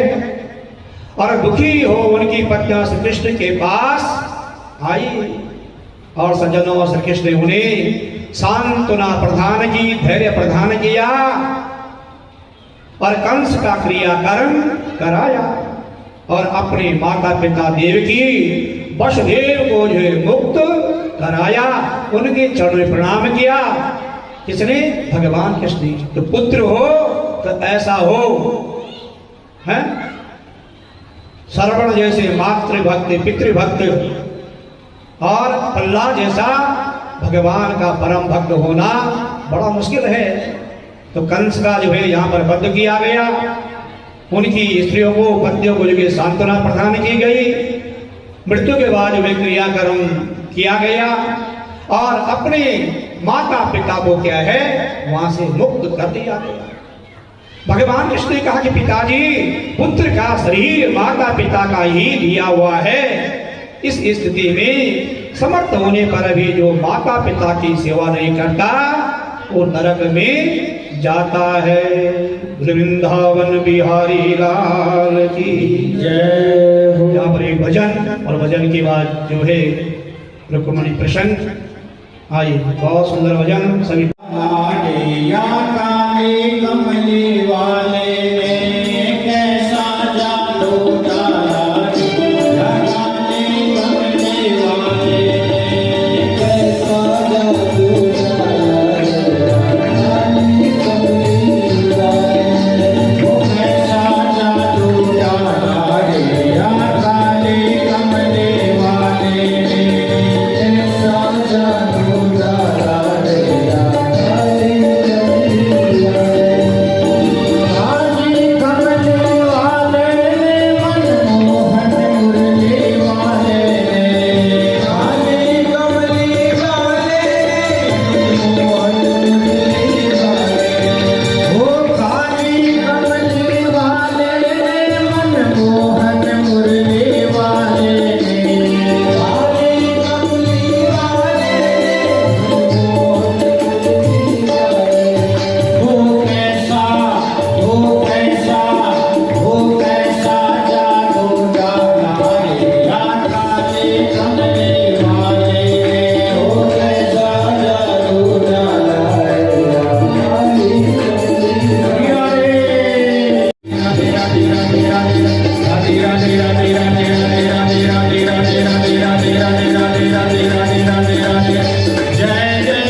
संबोधन करते हैं, हे गुरुदेव, मैंने सुना है कि रुक्मिणी का विवाह जो है भगवान श्री कृष्ण के साथ राक्षस विधि से हुआ था। वह किस प्रकार हुआ बताने की कृपा करें, ऐसा प्रश्न किया गया। यहाँ पर श्री सुखदेव जी कहते हैं, परीक्षित, विदर्भ नरेश महाराज भीष्म के जो है रुक्मी आदि 5 पुत्र तथा रुक्मिणी नाम की एक कन्या थी। रुक्मिणी ने जब नारद जी के मुख से भगवान श्री कृष्ण के सौंदर्य पराक्रम और ऐश्वर्य का वर्णन सुना तो उनसे प्रेम करने लगे। कौन? रुक्मिणी ने उन्हें जो है अपना पति मान लिया। किसे? दिल से। रुक्मिणी का भाई रुक्मी श्री कृष्ण से जो द्वेष भाव किया करता था, इसलिए उसने अपने मित्र चेदी नरेश शिशुपाल से रुक्मिणी का विवाह निश्चित कर दिया। रुक्मिणी के भाई रुक्मी ने, रुक्मी नहीं चाहता था कि रुक्मिणी का विवाह भगवान कृष्ण से हो, शिशुपाल से हो। अब सजनों, जब रुक्मिणी को यह पता चला, अवगत हुआ, तो उन्होंने एक ब्राह्मण द्वारा जो है द्वारिका संदेश भेजा, यानी एक चिट्ठी भेजी। द्वारिका में ब्राह्मण देवता का स्वागत सत्कार हुआ और भगवान श्री कृष्ण ने ब्राह्मण देवता से पूछा, ब्राह्मण देवता, सब कुशल मंगल तो है, आपका जो है यहाँ आना कैसा हुआ, किस कारण से हुआ है? ब्राह्मण देवता ने कहा, सज्जनों, प्रभु, मैं आपके लिए जो है राजकुमारी रुक्मिणी का पत्र लाया हूं। भगवान ने कहा, ब्राह्मण देवता, इस पत्र में क्या लिखा है, सुनाइए। ब्राह्मण देवता ने कहा, प्रभु, यह पत्र जो है प्राइवेट है, पर्सनल है, आपके लिए है। भगवान श्री कृष्ण ने कहा, हमारे और ब्राह्मणों के बीच में कोई भेद नहीं है। ब्राह्मण देवता, आप सुनाओ। सज्जनों, ब्राह्मण देवता ने पत्र सुनाना प्रारंभ कर दिया और रुक्मिणी ने यह 7 श्लोकों में लिखा था पत्र। मानो 7 श्लोक में उन्होंने सप्तपदी कर दी हो। यानी आप समझते हैं, जब विवाह होता है, शादी होती है, फेरे होते हैं, तो क्या है, 7 फेरे और 7 वचन होते हैं। तो सप्तपदी 7 श्लोक में जो रुक्मिणी ने भगवान श्री कृष्ण को जो एक पत्र लिखा था, चिट्ठी लिखी थी, और किसके हाथ से भेजा? द्वारिका ब्राह्मण देवता के हाथ। श्रित्वा गुणान भुवन सुंदर शीर्णवान्ते, हे त्रिभुवन सुंदर प्रभु, जब से मैंने आपके गुणों का वर्णन सुना, मेरा जो है मन लज्जा शर्म सब कुछ छोड़कर आप ही प्रविष्ट हो गया। इसने कहा, रुक्मिणी ने कहा, प्रभु, जब से मैंने आपका नाम गुण सुना है, इस संसार में ऐसी कौन सी कुलीन स्त्री है जो आपको पति के रूप में प्राप्त न करना चाहती हो? रुक्मिणी ने कहा, प्रभु, मैंने व्रत नियम आदि का पालन किया तो आप ही मेरे पति हो। रुक्मिणी ने जो है दिल से, मन से जो है भगवान को पति रूप में जो है ग्रहण किया, माना है। शिशुपाल आज कोई भी मेरा जो स्पर्श नहीं कर सकता है। और यदि आप सोचते हैं कि मैं अंतपुर में रहती हूँ और अंतपुर में प्रवेश करने के लिए सज्जन संबंधियों का बंद करना होगा, तो मूल तक पहुंचने के लिए मैं आपको मार्ग बताती हूँ। किसने कहा है? रुक्मिणी ने कहा है भगवान कृष्ण से, ये प्रभु, हमारी कुल की परंपरा है कि विवाह के एक दिन पहले कन्या कुल देवी की पूजा करती है। और हमारी भी परंपरा है, जब घर पे जो कोई मांगलिक कार्य होता है तो हम क्या अपने इष्ट देवता का जो है पूजन करते हैं। इष्ट की कृपा होनी बहुत जरूरी है। रुक्मिणी ने कहे, भगवान, हमारी परंपरा है कुल की कि हम कुल देवी की क्या है, एक दिन जो है पूजा करते हैं। और वहीं से मेरा आप जो है क्या है हरण कर लीजिए, और यदि मेरा विवाह आपसे नहीं हुआ तो मैं अपने प्राणों का क्या कर दूंगी, और अगले जन्म में पुनः आपको ही पति रूप में प्राप्त करूंगी। रुक्मिणी करे, है ना, आपको ही पुनः जो है पति रूप में प्राप्त करूंगी। और श्री कृष्ण ने इस संदेश को सुना तो ब्राह्मण देवता का हाथ पकड़ा, महल से जो है बाहर आए और ब्राह्मण देवता को रथ में बिठाया और स्वयं रथ में जो बैठकर एक रात्रि में ही कुंडिनपुर पहुंच गए सज्जन। और वहां बलराम जी को जब यह मालूम हुआ कि श्री कृष्ण रुक्मिणी के स्वयंवर में गए हैं, तो सेना को साथ लेकर जो है बलराम जी ने भी कुंडिनपुर की यात्रा की। श्री कृष्ण की प्रतीक्षा करते करते रात्रि व्यतीत हो गई, और जब रुक्मिणी को कोई संदेश नहीं मिला, कोई जवाब नहीं मिला, तो रुक्मिणी के मन में विचार आया कि मैं भाग्यहीन हूं, भगवान शंकर मेरे अनुकूल नहीं है। और जब हमारे साथ में ऐसी घटना घटती है फिर हम क्या भगवान को ही दोष देते हैं। रुक्मिणी कहेंगे मेरे भाग्य में नहीं है। अब जो है सज्जनों, माता गिरिजा मेरे ऊपर प्रसन्न है, इसी से मैं श्री कृष्ण नहीं आए हैं, ऐसा सोच विचार कर रही थी। उसी समय उनकी बाईं भुजा, जंघा और नेत्र जो है फड़कने लग गई। शुभ सूचक होता है, पुरुष का जो है दाहिना अंग और स्त्री का जो है क्या है बायां अंग जो है शुभ सूचक माना जाता है। और जब रुक्मिणी का जो है बायां अंग फड़कने लगा तो सज्जनों मंगल सूचक थे। उसी समय उन्होंने सामने से ब्राह्मण देवता को आते हुए देखा और उनका मुख प्रसन्न खिला हुआ था। ब्राह्मण देवता प्रसन्न थे। जैसे नजर रुक्मिणी की ब्राह्मण देवता पर पड़ी तो खुश हो गई। रुक्मिणी पूछा, ब्राह्मण देवता क्या संदेश लाए हो? ब्राह्मण देवता ने कहा, संदेश नहीं, मैं स्वयं जो हूं अपने साथ भगवान श्री कृष्ण को ले आया हूं। रुक्मिणी गदगद हो गई है। अंधे क्या चाहे दो आंख, जो कामना थी, जो भावना थी, वो हो गया।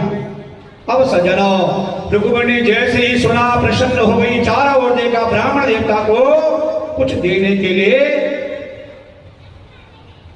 तो उन्हें जो है कार प्रदान किया और नमस्कार, कार का मतलब नमस्कार प्रदान किया। और महाराज भीष्मक ने जो है जब यह सुना कि श्री कृष्ण आए हैं, उन्होंने उनका स्वागत सत्कार किया। नगरवासी जो भी श्री कृष्ण को देखते हैं यही देखते हैं कि हमने कोई पुण्य किया है, हमारा सौभाग्य है, हमें भगवान के दर्शन हो रहे हैं। सज्जनों, रुक्मिणी के पति हो, सभी के मन में ये है। अब रुक्मिणी देवी पूजा के लिए आई, षोडशोपचार से माता गिरिजा का पूजन किया, हाथ जोड़कर उनकी प्रार्थना की। नमस्ते त्वम्बिके क्षण स्वांगायुता शिवा। रुक्मिणी पूजा कर रही है गणपति के साथ। माता अंबिका को मैं वार वार प्रणाम करती हूँ और आप मुझे आशीर्वाद दीजिए कि श्री कृष्ण ही मेरे पति हो। है मन की भावना। इस प्रकार सज्जनों प्रार्थना कर रुक्मिणी मंदिर से बाहर निकली और जैसे ही उन्होंने श्री कृष्ण को देखा, सिर का घूंघट उठाया रुक्मिणी ने। उनके सौंदर्य को देखकर अनेकों सैनिक मूर्छित हो गए और श्री कृष्ण ने अपने रथ को शिशुपाल की तरह सजाया हुआ था, मंदिर की ओर चल पड़े। सभी सैनिक ने सोचा महाराज शिशुपाल आ रहे होंगे। मंदिर पहुंचकर भगवान श्री कृष्ण ने अपना हाथ बढ़ाया और रुक्मिणी के हाथ को पकड़कर रथ में बिठा दिया। है? चारों ओर हल्ला मच गया, ले गयो शिशुपाल। सब भर गए थे। क्यों? रुक्मिणी का भाई जो है रुक्मी शिशुपाल से जो है क्या है रुक्मिणी का विवाह करवाना चाहता था। लेकिन सज्जनों चारों ओर जो हल्ला मच गया, ले गयो शिशुपाल श्रृंगार कर रहा था, सज धज रहा था। विवाह की तैयारी में कौन? शिशुपाल। जैसी कान में वही आवाज गई, शिशुपाल की ले गयो, क्रोधित हो गया। उसका जो है हाथ क्रोध से जो है कांपने लगा और जिससे चादर उसके मुख में लग गया है। तो क्या कहते उसको, गलती से लगे, हाथ कांप रहा था, उसका मुंह क्या है, काला हो गया, वह दुखी हो गया। जरासंध ने शिशुपाल को समझाया, शिशुपाल दुखी मत हो, देखो मुझे भगवान श्री कृष्ण ने 17 बार हराया था, परंतु 18 बार हमने उसे हरा दिया था। जरासंध समझा रहा है, धैर्य दे रहे हैं। अब सजनो, उस समय काल हमारे अनुकूल नहीं था, जब हमारे अनुकूल होगा तो हम उन्हें जो है जीत लेंगे, है ना। हर व्यक्ति कहता है। अब सज्जनों, शिशुपाल अपना मुंह छुपाकर घर लौट आया। रुक्मिणी के भाई रुक्मी को यह बात पता चली तो उसने प्रतिज्ञा की कि अगर आज मैं रुक्मिणी का क्या प्रार्थना की, प्रतिज्ञा की कि आज मैं रुक्मिणी को लौटा कर नहीं लाया तो मैं लौट कर राज्य वापस नहीं आऊंगा। रुक्मिणी ने श्री कृष्ण को युद्ध के लिए ललकारा। श्री कृष्ण ने अपने बाणों से सजनों उसका धनुष तोड़ दिया। वह तलवार लेकर दौड़ा। भगवान श्री कृष्ण ने तलवार को भी काट दिया और जब उसे मारने लगे उसी समय बलराम जी ने जो है रोक दिया। श्री कृष्ण यहाँ तुम्हारा संबंधी हो गया। बलराम जी के कहने पर श्री कृष्ण ने उसे छोड़ दिया। भगवान श्री कृष्ण द्वारिका आ गए और वहां विधिवत जो है रुक्मिणी से क्या है, विवाह किया है? वृंदावन बिहारी लाल की जय। भाई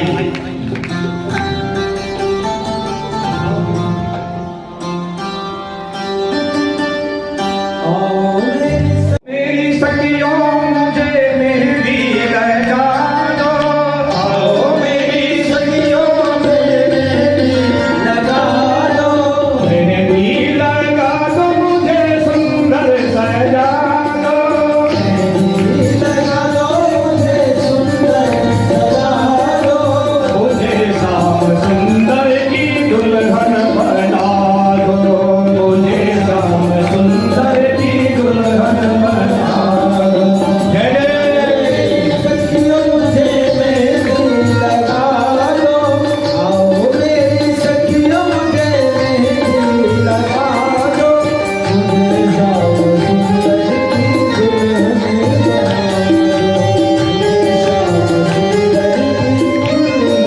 बना दो।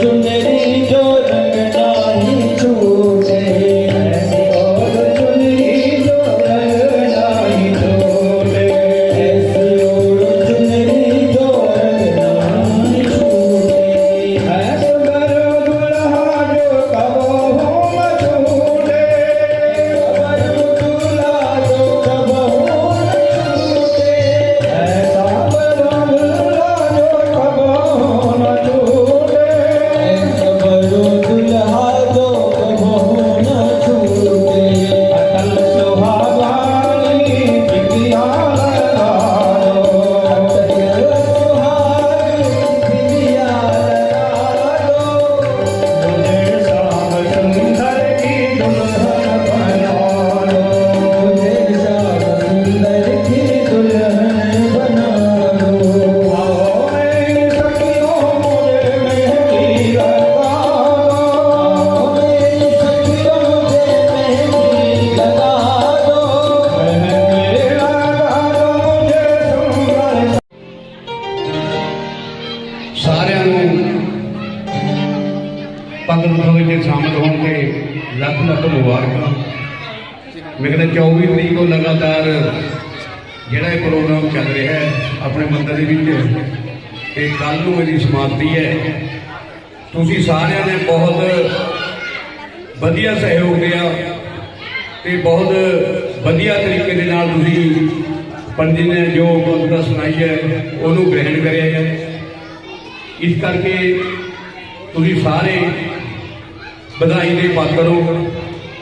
ਮੈਂ ਦੁਰਗਾ ਮੰਦਿਰ ਕਮੇਟੀ ਫੇਜ਼ 6 ਵੱਲੋਂ ਤੁਹਾਨੂੰ ਸਾਰਿਆਂ ਨੂੰ, ਪੰਡਿਤ ਜੀ ਨੂੰ ਤੇ ਪੰਡਿਤ ਦੀ ਟੀਮ ਨੂੰ ਸਾਰਿਆਂ ਨੂੰ ਲੱਖ ਲੱਖ ਮੁਬਾਰਕਬਾਦ ਦਿੰਦਾ ਕਿ ਆਸ ਕਰਦਾ ਵੀ ਤੁਸੀਂ ਹਮੇਸ਼ਾ ਇਸੇ ਤਰ੍ਹਾਂ ਮੰਦਿਰ ਦੇ ਨਾਲ ਜੁੜੇ ਰਹੋਗੇ ਤੇ ਹਮੇਸ਼ਾ ਆਪਣੀ ਮੰਦਿਰ ਵਿੱਚ ਹਾਜ਼ਰੀ ਦਿਵਾਉਂਦੇ ਰਹੋਗੇ।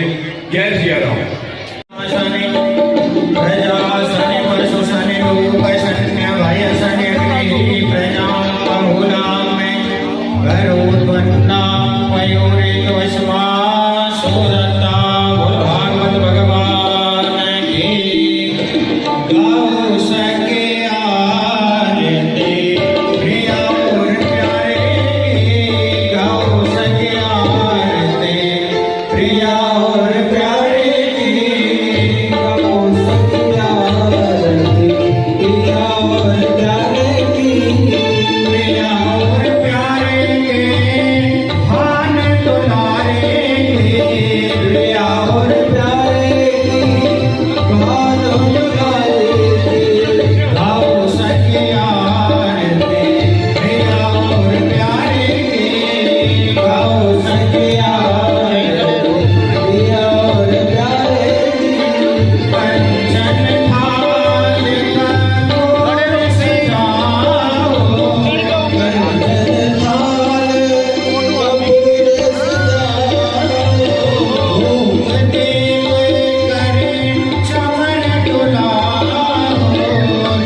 Hare